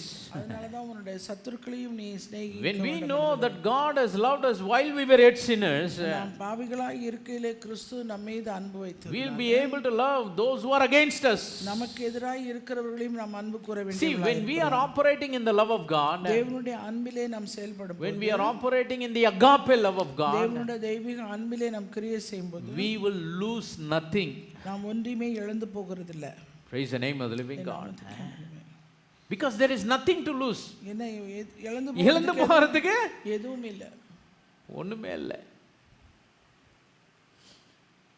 The reason why Apostle John had this kind of importance for the love of God that he gave in his writings, அவனுடைய நிருபத்தில் அவன் எழுதுகிற அந்த வசனங்களில் எல்லாம் அவன் தேவனுடைய அன்பை குறித்த ஒரு முக்கியத்துவம் is, I believe, is because of some of the things that he saw in the book of Revelation. அவன் வெளிப்படுத்தின விசேஷத்தில் அவன் கண்ட சில காரியங்களை குறித்து. Praise the name of the living God. One of the things, he saw a lot of things in the vision that God gave him. ஆண்டவர் அவனுக்கு கொடுத்த அந்த தரிசனத்தில் அவன் அநேக காரியங்களை கண்டான். For example, if we go to the scripture, வேத வசனத்துக்குள்ளே book of Revelation chapter number 11, வெளிப்படுத்தின விசேஷம் verse number 16 says, 16ஆம் வசனம், and the 24 elders which sat before God on their seats fell upon their faces and worshipped God. அப்பொழுது தேவனுக்கு முன்பாக தங்கள் சிங்காசனங்கள் மேல் உட்கார்ந்திருந்த 24 மூப்பர்களும் முகங்குப்புற விழுந்து. எத்தனை பேர் படிச்சிருக்கீங்க 24 மூப்பர்கள்? Lot of times we quote this scripture. நம்ம अनेक நேரம் இந்த வசனங்களை, that in God's presence there are 24 elders. அங்கே தேவனுடைய சமூகத்தில் Verse number 17 says, saying, we give thanks, O Lord God Almighty, which art and which was and which ought to come, because thou hast taken to thee thy great power and has reigned. இருக்கிறவரும் இருந்தவரும் வருகிறவருமாகிய சர்வபலமுள்ள கர்த்தராகிய தேவனே உம்மை ஸ்தோத்தரிக்கிறோம். தேவரீர் உமது மகா வல்லமையை கொண்டு ராஜ்யம் பாரம் பண்ணுகிறீர். Praise the name of the living God. 24 elders 24 sat before God in their seats, அவர்கள் தேவனுக்கு முன்பாக தங்களுடைய fell upon their faces and worshiped God, முகங்குப்புற விழுந்து தேவனை அவர்கள் and gave thanks to God Almighty, சர்வ வல்லமையுள்ள acknowledged him, he is and he was and he is to come. இருக்கிறவர் இருந்தவர் வருகிறவர் என்று அங்கீகரித்தார்கள். Praise the name of the living God. நாமத்துக்கே மகிமை. But this same John the Revelator, இதே அந்த வெளிப்படுத்தப்பட்ட விசேஷத்தை back in chapter number 4 of the book of Revelation, அந்த 4வது அதிகாரத்திலே he saw 24 thrones. அங்கே 24 சிங்காசனங்களை, Verse number 2, the scripture says 4:2. 4:2 correct. And immediately I was in the spirit, and behold, a throne was set in heaven, and one sat on the throne. உடனே ஆவிக்குள்ளானேன், அப்பொழுது இதோ வானத்தில் ஒரு சிங்காசனம் வைக்கப்பட்டிருந்தது, அந்த சிங்காசனத்தின் மேல் ஒருவர் வீற்றிருந்தார். ஒரு சிங்காசனம் இருந்தது, ஒருவர் வீற்றிருந்தார். ஒருவர் வீற்றிருந்தார். 3 பேர் இல்ல, 2 இல்ல, 2 இல்ல, 1 இல்ல, 3 இல்ல, 4 இல்ல, 5 இல்ல. There was one heaven ஒரே ஒரு ஆவி, and there was one that sat on the throne. ஒரே வானம், ஒரே சிங்காசனம், ஒருவர். Verse number 3 says, 3ஆம் வசனம், and he that sat was to look upon like a jasper and a sardine stone, and there was a rainbow round about the throne, in sight like unto an emerald. வீற்றிருந்தவர் பார்வைக்கு வஜ்ரக்கல்லுக்கும் பத்ம ராகத்துக்கும் ஒப்பாய் இருந்தார். அந்த சிங்காசனத்தை சுற்றி ஒரு வானவில் இருந்தது, அது பார்வைக்கு மரகதம் போல் தோன்றிற்று. Verse number 4 says, 4ஆம் வசனம், and round about the throne were 24 seats, and upon the seats I saw 24 elders sitting, clothed in white raiment, and they had on their heads crowns of gold. அந்த சிங்காசனத்தை சூழ 24 சிங்காசனங்கள் இருந்தன. பாருங்க, 24 மூப்பர்கள். ஒரு சிங்காசனம் இருந்தது, அதை சுற்றின்னு போட்டிருக்கா, ரவுண்ட் அபவுட், அதை சுற்றி 24 சிங்காசனங்கள் இருந்தன. ஆங்கில பைபிளில் 24 சீட்ஸ்ன்னு போட்டிருக்கு. ஆனால் கிரேக்கத்தில் பார்த்தா அந்த 2வது வசனத்தில் சொன்ன த்ரோனுக்கும் 24 சீட்டுன்னு போட்டிருக்க வார்த்தையும் ஒரே வார்த்தை தான். தமிழில் கரெக்டாக பண்ணியிருக்காங்க. One throne, one that sat upon the throne, ஒருவர் வீற்றிருந்தார் ஒரு சிங்காசனத்தில். but round about the throne அந்த சிங்காசனத்தை சூழ 24 there were 24 other thrones, 24 சிங்காசனங்கள் இருந்தன. and he saw 24 elders sitting, 24 மூப்பர்கள் வெண்வஸ்திரம் தரித்து, everybody were clothed in white raiment, and they had crowns of gold in their head. வெண்வஸ்திரம் தரித்து தங்கள் சிரசுகளில் பொன்முடி சூடி அந்த சிங்காசனங்கள் மேல் உட்கார்ந்து. Let's go to verse number 10.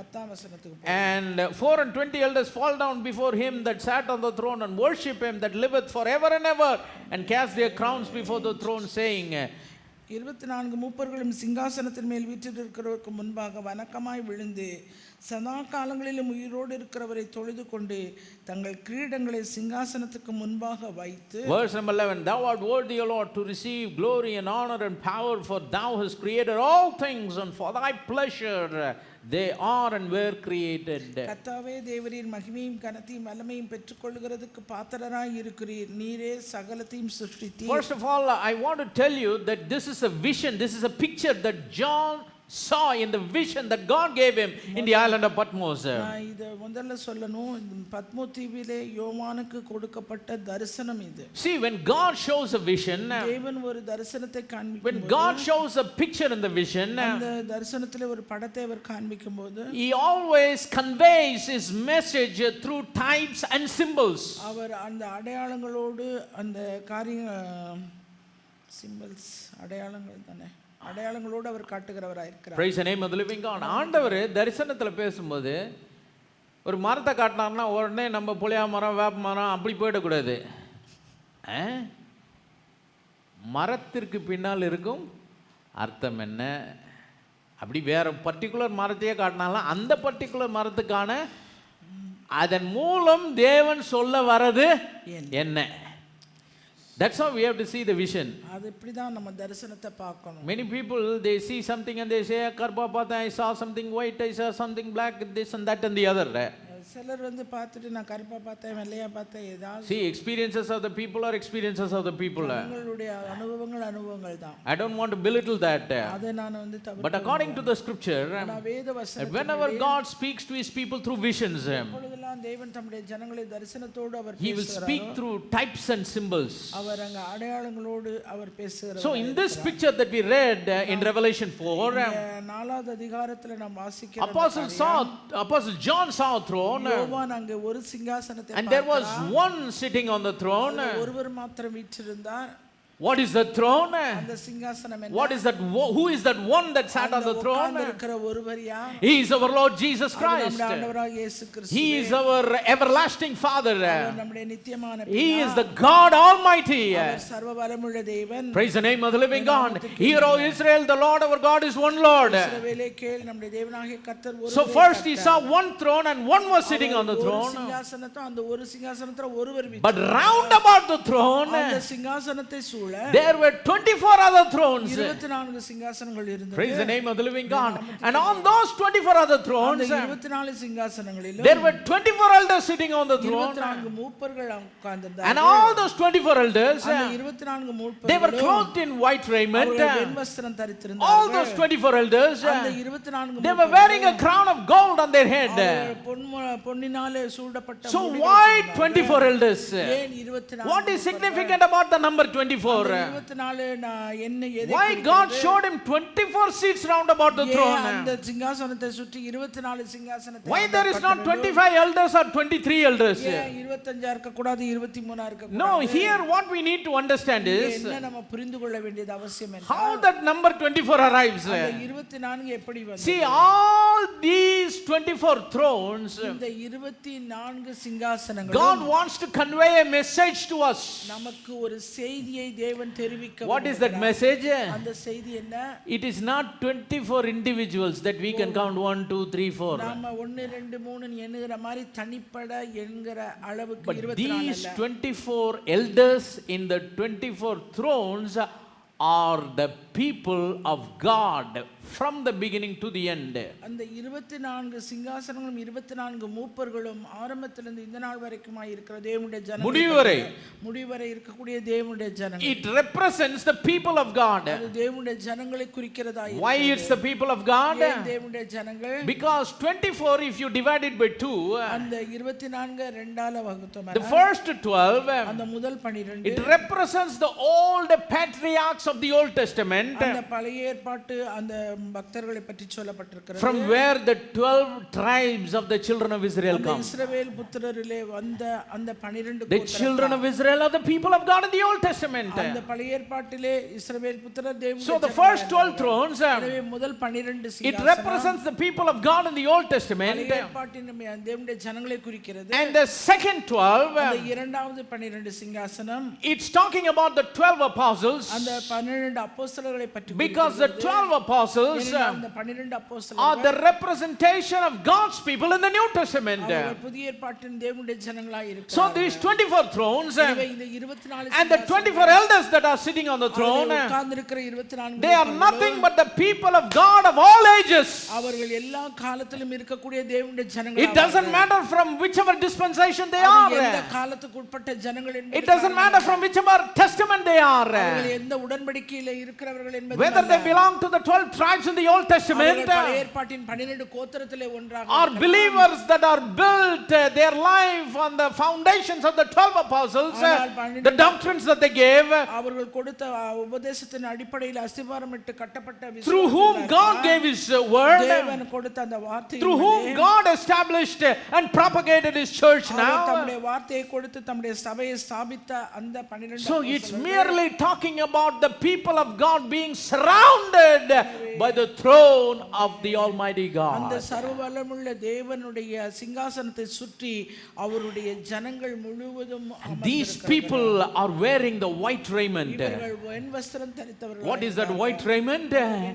It is the robe of righteousness. அது நீதியின் வஸ்திரம். That's what we read in the book of Revelation, chapter number 3, message to the Laodicean messenger. லவோதிக்கா சபைக்கு செய்தியை சொல்லும்போது சொல்லப்பட்ட, Come and buy of me gold tried in the furnace. நீ வந்து புடமிடப்படுவதற்கு பொன்னை வாங்கி Come and get the white raiment by which you be clothed. நீ வந்து தரித்துக் கொள்வதற்கு வெண்வஸ்திரத்தை என்னிடத்தில் That's talking about the righteousness of God. தேவனுடைய நீதியை பற்றி சொல்லப்படுகிறது. Praise the name of the living God. We all have been given a robe of righteousness. நாம் எல்லாருக்கும் நீதியின் வஸ்திரம் கொடுக்கப்பட்டிருக்கிறது. We have been given a garment of salvation. நமக்கு ரட்சிப்பின் வஸ்திரம் இருக்கிறது. Prophet Isaiah says, and how did we receive this? அதை எப்படி நாம் பெற்றுக்கொண்டோம்? Not by our own works, நம்முடைய சுய கிரியைகளினால, not by our own efforts, நம்முடைய சுய முயற்சியினால, but by the blood of the Lord Jesus Christ. இயேசு கிறிஸ்துவின் இரத்தத்தினாலே, Through the blood we receive that robe of righteousness. இயேசு கிறிஸ்துவின் இரத்தத்தினாலே நாம் அந்த So it is talking about the people of God of all dispensations தேவனுடைய ஜனங்களா எல்லா காலத்துக்கும் உள்ள ஜனங்களுக்கு that have been washed and that has been cleansed by the blood, அவர்கள் இரத்தத்தினாலே கழுவப்பட்டு சுத்திகரிக்கப்பட்டவர்கள், surrounded around the throne of God தேவனுடைய சிங்காசனத்தை சுற்றி அவர்கள் இருக்கிறார்கள். with his righteousness, அவருடைய நீதி, clothed with his righteousness, அவருடைய நீதியினாலே வஸ்திரம் தரிக்கப்பட்டு, with a crown of gold on their head அவருடைய தலையிலே பொன் சிங்காசனம், and the crown down to the ground, அவர்கள் வந்து சிங்காசனம் தேவனுடைய சிங்காசனத்துக்கு முன்பாக prostrating, அவர்கள் தங்களை தானே முழுவதும் worshiping. அவரை தொழுது கொண்டார்கள். Praise the name of the living God. So when John saw those 24 elders, அந்த 24 மூப்பர்களை யோவான் பார்த்த அந்த காரியம், which are a symbol of old 12 patriarchs in the Old Testament and the 12 apostles of the New அந்த Testament. பழைய ஏற்பாட்டிலே இருக்கிற 12 அந்த கோத்திர பிதாக்களும் இந்த புதிய ஏற்பாட்டில் இருக்கிற 12 அப்போஸ்தலர்களையும், In that picture, அந்த படத்திலே in one of the 24 thrones, அந்த 24 சிங்காசனங்களிலே ஒன்று John would have seen himself. யோவான் தன்னையும் பார்க்கிறவனாய். Praise the name of the living God, because he is also one of the 12 apostles. ஏனென்றால் 12 அப்போஸ்தலர்களிலே அவனும் ஒருவன். Praise the name of the living God. That's the reason. அந்த காரணத்தினாலே He knew அவனுக்கு நன்றாக தெரியும் there is nothing to lose. அது இழந்து போவதற்கு எதுவுமே கிடையாது. Praise the name of the living God. Why? Because he is already sitting in the throne. அவன் ஏற்கனவே அந்த சிங்காசனத்தை அவன் கண்டான். Even Jesus told that many times, இயேசு அதை अनेक இடங்களிலே அவர் that சொல்லியிருக்கிறார். these disciples, they will judge, sitting with him in the 12 thrones. அவரோடு கூட உட்கார்ந்து நியாயசனத்திலே அவர்கள் நியாயம் விசாரிப்பார்கள் என்று. Praise the name of the living God. நாமத்துக்கே மகிமை. So the 12 thrones அந்த 12 not சிங்காசனங்கள் only belong to the 12 patriarchs of the Old அந்த Testament. பழைய ஏற்பாட்டின் கோத்திர பிதாக்களுக்கு In some way or the other, 12 thrones have been promised for the apostles too, அந்த 12 மீதி உள்ள 12 சிங்காசனங்கள் அந்த as a அப்போஸ்தலர்களுக்கு symbol for all of the people of God that lived all through the dispensation of அந்த time. காலங்களாக வாழ்ந்த தேவனுடைய ஜனங்களுக்கு அடையாளமாய் அவைகள் சொல்லப்பட்டிருக்கிறது. Praise the name of the living God. So it's not 24 individuals that you can count with your hand. நம்முடைய கரத்திலே ஒவ்வொரு 1 2 எண்ணுகிறமாய் In the vision, it is a mere representation of the entire people of God throughout the dispensation அந்த of time. தரிசனத்திலே யோவான் கண்ட அந்த ஒரு காட்சி என்னது, முழு தேவனுடைய ஜன கூட்டத்தையும் அது குறிப்பிடுகிறது. That's why the scripture says, அதனால தான் வேதவசனம் சொல்லுகிறது. Ephesians chapter number 2, எபேசியர்களின் நிருபம் 2வது verse number 4, 4ஆம் it's வசனம். not just John that was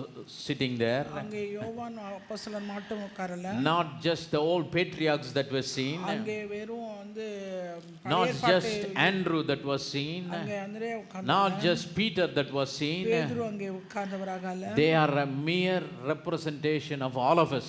நமக்காக எல்லாருக்கும் பதிலாளாக அவர்கள் எல்லாரும் அங்கே. Praise the name of the living God. நாமத்துக்கு It's a vision.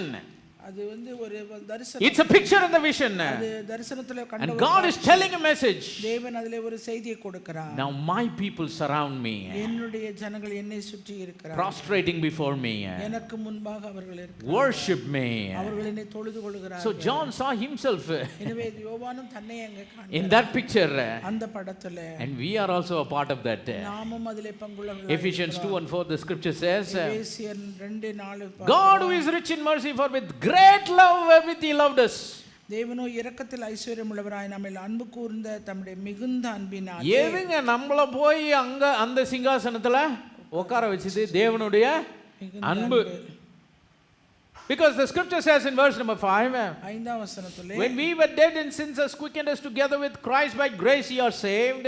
அக்கிரமங்களில் மரித்தவர்களாய் இருந்த நம்மை கிறிஸ்துவுடனே கூட உயிர்ப்பித்தார். Verse number 6 says, and has raised us up together and made us sit together in heavenly places in Christ Jesus. கிறிஸ்து இயேசுவுக்குள் அவர் நம்மிடத்தில் வைத்த தயவினாலே தம்முடைய கிருபையின் மகாமேன்மையான ஐஸ்வரியத்தை வருங்காலங்களில் விளங்க செய்வதற்காக We may be physically walking in our feet on this earth, இந்த பூமியிலே நம் கால்களினால் but we need to understand, காரியத்தை புரிந்து கொள்ளணும். if we have been saved by the grace of God, தேவனுடைய கிருபையினாலே நாம் this ரட்சிக்கப்பட்டோம். God who is rich in mercy, இரக்கத்தில் ஐஸ்வரியமுள்ள இந்த because of his agape love on our lives, அவருடைய தெய்வீக அன்பினாலே நமக்கு மேல் right now as we are having our feet on this earth, இந்த பூமியிலே நம்முடைய பாதங்கள் இருக்கிற போது spiritually we are sitting with him in heavenly places in Christ Jesus. அவரோடு கிறிஸ்து இயேசுவுக்குள் அவரோடு கூட எழுப்பி உன்னதங்களிலே உட்கார்ந்து In the present time, இந்த நிகழ்காலத்திலே he has raised us up together and made us sit together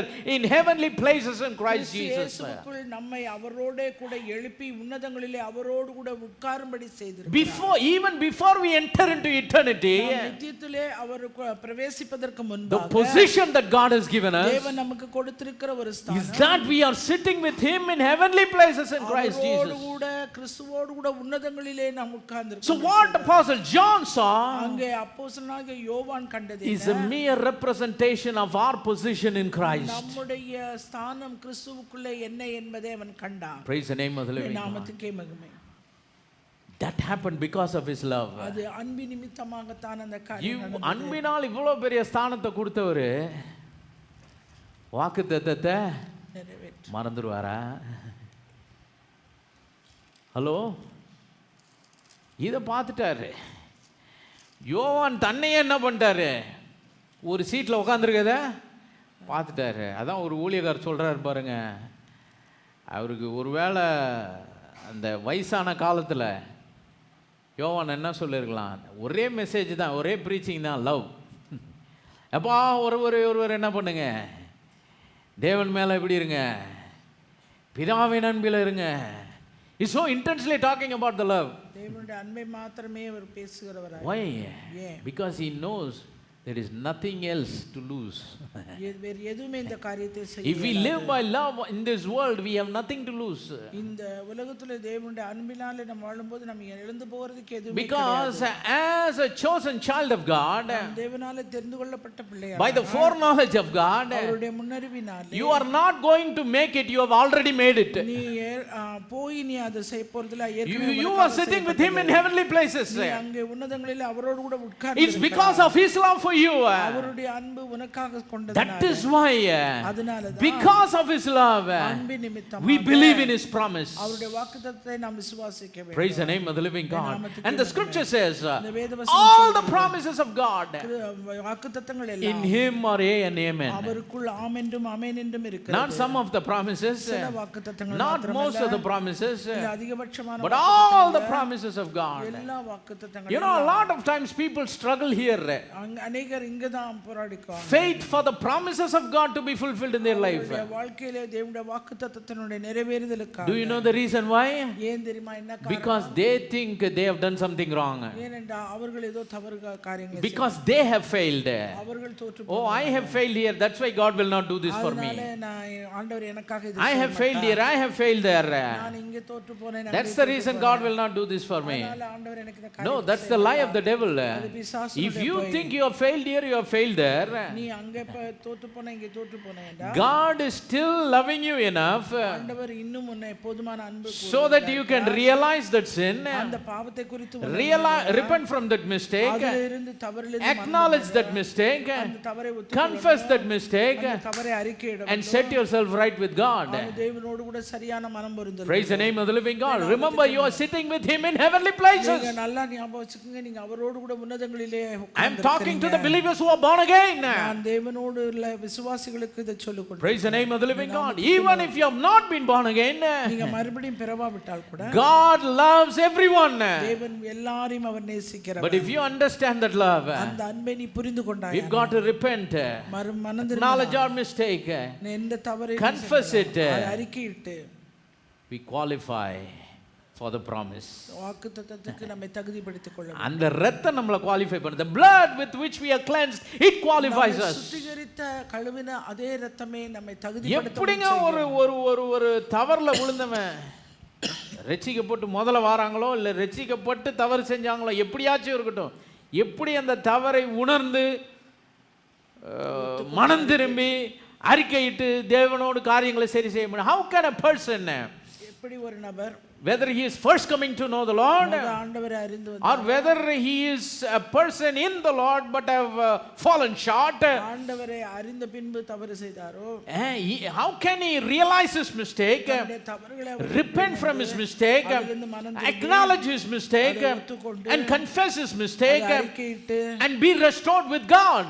தேவனோடு சீர்பொருந்த வேண்டும். Only if he realizes that God loves him. தேவன் அவனை அன்பு கூறுகிறார் என்று உணர்ந்தால் மாத்திரமே இது செய்ய முடியும். Praise the name of the living God. தேவனுடைய அன்பை ஒருத்தன் புரிஞ்சுக்கிட்டானா அவன் எந்த தவறுலையுமே இருக்க முடியாது. தன்னை இந்த தப்புனால ஆண்டவர் செய்ய மாட்டார், அந்த தப்புனால ஆண்டவர். ஒருத்தர் கேட்குறாரு பாருங்க என்ன கேள்வி, பிரதர் என்ன அன்புள்ள ஆண்டவர்ன்றீங்க, பழைய ஏற்பாட்டை படித்து பாருங்க, நாக்கை வெட்டிடுவேன், மூக்கை உடைச்சிருவேன், காலை முறிக்கிறேன், இதெல்லாம் அன்புள்ள ஆண்டவர் இப்படி செய்வாரா? That's what some people think. சிலர் அப்படிதான் நினைக்கிறாங்க. You go and read the Old Testament, brother. போய் அதை படிச்சு பாருங்க. The scripture says he will break the leg, காலை முறிப்பார், cut the tongue, this that other. இப்படியாக சொல்லுகிறாங்க. They'll go to the Deuteronomy 28 and read all the list of curses. அந்த 28வது அதிகார உபாகமத்துல போய் எல்லா They say, brother, a loving God, can you do this? ஒரு அன்பு தெய்வம் இப்படி செய்ய முடியுமா?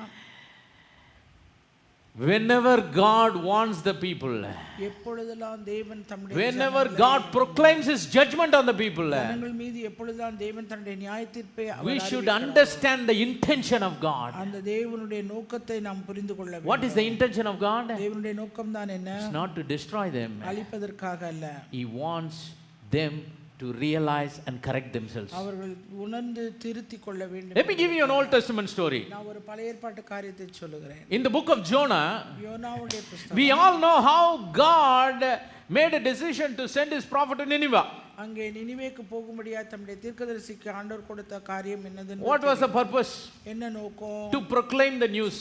அங்கே ஒரு செய்தியை அறிவிக்கணும். And what is the intent for God to send his prophet to proclaim the news? அங்கே போய் அந்த செய்தியை அறிவிக்கிறதுக்கு தேவனுடைய நோக்கம் தான் என்ன? ஏன்பா போய் பிரீச் பண்ண வச்சாரு? ஜனங்கள் எல்லாம் தேவன் நேசிக்கிறாரு, அதை பண்றாரு, உங்களுக்கு நல்லது கொடுப்பாரு, அதை கொடுப்பாரு, இதை கொடுப்பாரு நான் சொன்னாரு? ஒழுங்கா இருந்துக்கோங்க. ஓவரா போய்கிட்டு இருக்கீங்க. பாவம் எப்படி போயிட்டு இருக்கு? Sin is getting rampant in you. அவங்களுக்குள்ள அக்கிரமம் மிகுதி. God is warning them. தேவன் அவர்களை எச்சரித்தார். Almost he proclaimed the judgment. அவர்கள் மீது ஒரு நியாயத்தீர்ப்பையே சொல்லி. But what did the people do? ஆனா ஜனங்க என்ன செஞ்சாங்க? அதை கேட்டு செத்தோண்டா நம்ம அப்படின்னு நினைச்சாங்களா?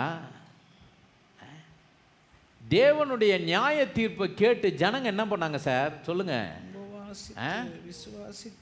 உபவாசித்து they fasted, prayed and repented and restored their life with God. அவர்கள் உபவாசித்து ஜெபித்து தேவனிடத்திலே தங்களுடைய வாழ்க்கையை சீர்படுத்திக் கொண்டார்கள். And what happened to them?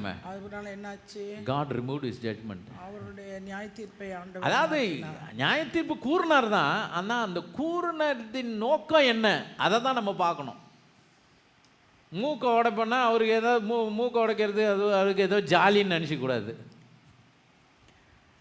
இல்லை, மனம் திரும்பி சரி போடணும். Praise the name of the living God. We should take the judgment of God தேவனுடைய நியாயத்தீர்ப்பை நாம் எடுத்துக்கொள்ள as a வேண்டும். warning. நமக்கு ஒரு எச்சரிப்பாக எடுத்துக்கொள்ள. It should not be taken as a condemnation. அதை நம்ம முழுமையாக அழிவுக்கு என்று எடுக்க கூடாது. What about the curse? சாபம் என்ன? The Bible says வேதம் சொல்லுகிறது, when Christ Jesus hanged on the tree, கிறிஸ்து இயேசு மரத்திலே தொங்கப்பட்டார், he became a curse for us. நமக்காக அவர் சாபமானார். உபாகமம் 28 எழுதியிருக்கலாங்க, பெரிய லிஸ்டே இருக்கலாம். ஏன் பைபிளில் இருக்க எல்லா சாபத்தையுமே எடுத்துக்கோங்க. இயேசுவின் இரத்தத்தினால மீட்கப்பட்டவனுக்கு ஒரு சாபமும் கிடையாது. காரணம் He became a curse for us. அவர் நமக்காக சாபமானார். Praise the name of the living God. நாமத்துக்கே மகிமை. It's because He loves us. அவர் நம்மை அன்பு கூர்ந்ததினால். Praise the name of the living God. நாமத்துக்கே மகிமை. So let not anything எனவே எந்த ஒரு காரியமும் make us dumb நம்மை ஒன்றுமே not to realize the love of God. தேவனுடைய அன்பை கிரியை செய்யாதபடி அமைதலாய் இருக்க கூடாது. Praise the name of the living God. நாமத்துக்கே Only love, only faith that works by love. அந்த அன்பினாலே கிரியை செய்கிற விசுவாசம் தான் உதவும். That's the right kind of faith. அதுதான் ஒரு சரியான விசுவாசமும் ஆகும். That's the kind of faith that God has promised to His own people. தேவன் தம்முடைய ஜனங்களுக்கு வாக்கு பண்ணின விசுவாசமும் அதுவே. Joshua and Caleb, யோசுவாவும் காலேபும் they gave a very good report. அவர்கள் ஒரு நல்ல அறிக்கையிட்டார்கள். Though the evil report was big, அந்த பொல்லாப்பாய் தீமையாய் சொல்லப்பட்ட அறிக்கை அதிகமாய் இருந்தது. though it carried facts, அவர்கள் உண்மையை சுமந்து கொண்டு வந்தார்கள். carried natural facts. இயற்கையான சூழ்நிலையை உண்மைகளை Because these two men understood the love of God for them.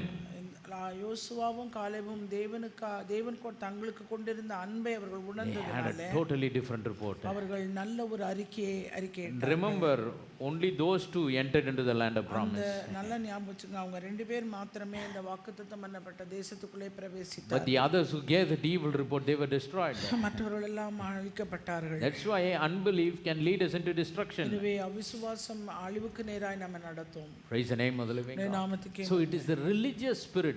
இது ஒரு மத சார்புள்ள ஒரு ஆவி. Sometimes it will bring condemnation into us. அது நமக்கு நேராய் அழிவை கொண்டு வரக்கூடியதா இருக்கும். என்ன காண்டம்னேஷன்னா ஆக்கினை தீர்ப்பு கொண்டு வரது இது. அது ஒரு ரிலீஜியஸ் ஸ்பிரிட். ஒரு மத சார்பு. எப்படி போன வாரம் ரிலீஜியஸ் ஸ்பிரிட் ஒரு வசனம் கீழ்ப்படிய முடியலன்னா அதுக்கு என்ன பண்ணுறது? ஒரு மாலிஷ் வியாக்கியானம் கொடுக்குறதோ ஆதியாகமம் 3 மாதிரி. இந்த வாரத்தில் நம்ம பார்க்குற ரிலீஜியஸ் ஸ்பிரிட் என்ன பண்ணோம்? கண்டம் பண்ணோம் நம்மளை. அதாவது தேவனுடைய அன்புக்கு நம்ம கண்ணை குருடாகிறோம். அவர் eyes sometimes will be blinded to how much God loves us. தேவன் நம் மீது எவ்வளவு பெரிதான அன்பை கொண்டிருக்கிறார் என்பதை காண முடியாதபடி நம்முடைய பார்வையை குருடாக்கும். Let me tell you something. நான் ஒரு காரியத்தை சொல்லுகிறேன். When Christ Jesus was on this earth, இயேசு கிறிஸ்து இந்த பூமியில் இருந்தபோது, these are His words. இது எல்லாம் அவருடைய வார்த்தைகள். Where He said அவர் சொன்னார் that each one of us நம் ஒவ்வொருவருக்காகவும் is loved the same way that Christ Jesus was loved by the heavenly Father when He was on this earth. அவர் இந்த பூமியில இருந்தபோது அவருடைய பரலோக பிதாவினால அவிதமாகவே அவர் நேசிக்கப்பட்டார். கிறிஸ்து இயேசு பூமியில இருந்தப்ப அவர் எப்படி பரலோக பிதாவினால் நேசிக்கப்பட்டாரோ அதே விதமாக இன்றைக்கு தேவனுடைய குமாரரும் குமாரத்திகளுமாய் இருக்கிற நம்மை பரலோக பிதா என்ன பண்றாரு? அதே விதமா. No partiality. He didn't love Jesus Christ different as the Son of God when He was on this earth. குமாரனாய் இருந்த அவரை வித்தியாசமாக And loving us different. நம்மை He loves us the same way. அதே வழியிலே நேசிக்கிறார். Praise the name of the living God. That's what the scripture says, I believe, in the book of John chapter number 17. நான் 17வது அதிகாரம், யோவான் 17வது அதிகாரம் என்று நினைக்கிறேன். Think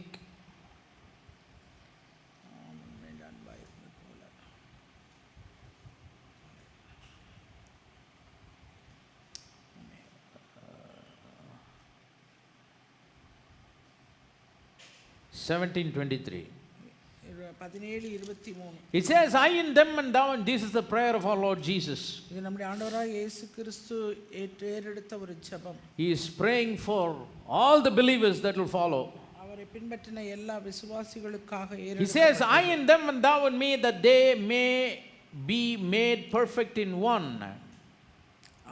ஒருமைப்பாட்டில் அவர்கள் தெரிந்தவர்களாய் இருக்கும்படிக்கும் என்னை நீர் அனுப்பினதையும் நீர் என்னில் அன்பாய் இருக்கிறது போல அவர்களிலும் அன்பாய் that the world may know that thou hast sent me and hast loved them as thou hast loved me. என்னை நீர் அனுப்பினதையும் நீர் என்னில் அன்பாய் இருக்கிறது போல நீர் என்னில் அன்பாய். இயேசு கிறிஸ்து தேவகுமாரனாக பிதாவின் இடத்துல ஜெபம் பண்றப்ப அவருடைய வார்த்தைகளை கேளுங்க. என்னை நீர் அனுப்பினதையும் நீர் என்னில் அன்பாய் இருக்கிறது போல அவர்களிலும் அன்பாய் இருக்கிறதையும் நீர் என்னில் அன்பாய் இருக்கிறதை போல அவர்களிலும் அன்பாய் இருக்கிறதையும் அவர்களிலும் அன்பாய் இருக்கிற அந்த போலன்ற வார்த்தை ரொம்ப இம்பார்ட்டன்ட். இயேசு கிறிஸ்து மாம்சத்தில் இந்த பூமியில் வாழ்ந்தப்ப அவர் சொல்றார் பாருங்க, நீர் பிதாவை தேவகுமாரனாக பரமபிதாவை நோக்கி ஜெபம் பண்றாரு, நீர் என்னில் அன்பாய் இருக்கிறது போல. அதே விதம் தான், வேற விதமான அன்பெல்லாம் கிடையாது. அவர்களிலும் அன்பாய் இருக்கிறதை உலகம் அறியும்படி. Praise the name of the living God. We are loved by our heavenly Father the same way Christ Jesus was loved when he walked the face of this earth as the Son of God. தேவனுடைய குமாரனாய் இந்த பூமியிலே இருந்தபோது இயேசு கிறிஸ்து எப்படி பரலோக பிதாவினாலே அன்பு கூறப்பட்டாரோ அதுபோல அவரும் நம்மிலே அன்பு கூறுகிறவராய் இருக்கிறார். See, if our faith works by love, நம்முடைய விசுவாசம் அன்பினாலே கிரியை செய்கிறது என்றால், if we live by love, நாம் அன்பினாலே வாழ்கிறோம், operate in love, அன்பினாலே கிரியை செய்கிறது, faith will work perfectly. விசுவாசம் பூரணமாய் கிரியை செய்யும். Whether it's our part to obey what God says, தேவன் சொல்லுகிறதுக்கு நம்முடைய பங்காக whether it's God's promises to be fulfilled in our life, தேவனுடைய வாக்குத்தத்தம் நம்முடைய வாழ்க்கையிலே நிறைவேறுவதற்கு, let's focus whether our faith is working by love. நம்முடைய விசுவாசம் அன்பினாலே கிரியை செய்கிறதா என்று கவனம் வைப்போம். If we live by love, நாம் அன்பினாலே வாழவோம், even loving your enemies, நம்முடைய சத்துருக்களை நாம் நேசிக்க you have nothing to lose. வேறு ஒரு காரியமும் அல்ல. நாம இழந்து போறதுக்கு ஒன்றுமில்லை. we have nothing to lose. நம்ம ஒன்றுமே இல்லை இழந்து. Remember, we are sitting with him in heavenly places. கிறிஸ்துவுடனே கூட உன்னதங்களிலே நாம் John saw himself in one of those 24 thrones. 24 சிங்காசனத்திலே யோவான் தன்னையும் பார்க்கிறார். And he teaches intensely on the agape love of God in his little writings in the New Testament. தன்னுடைய நிருபங்களிலே அவன் முக்கியத்துவப்படுத்தி எழுதியிருக்கிறார். That's why even in John 5:24 he says we have passed from death to life. அந்த யோவான் 5:24ல நாம் மரணத்துக்கு நீங்களாகி ஜீவனுக்கு உட்பட்டிருக்கிறோம் என்று எழுதுகிறார். Praise the name of the living God. நாமத்துக்கே மகிமை. God knows that by his foreknowledge and predestination. தேவன் தம்முடைய முன்னறிவினாலே எல்லாவற்றையும் அவர் அறிந்தவராய் இருக்கிறார். Faith that worketh by love. எனவே விசுவாசம் அன்பினாலே So living by love is the medicine for this worst spiritual sickness of unbelief. எனவே அன்பினாலே நாம் கிரியை செய்து அன்பினாலே வாழும்போது அந்த அவிசுவாசம் என்கிற அந்த வியாதிக்கு அது ஒரு மருந்தாகிறது, அது நம்மை விட்டு நீங்குகிறது. Praise the name of the living God. நாமத்துக்கே மகிமை. God bless you all in Jesus. தேவன் தாமே உங்கள் யாவரையும் ஆசீர்வதிப்பாராக. Let us all stand. நாம் யாவரும் எழுந்து நிற்போம்.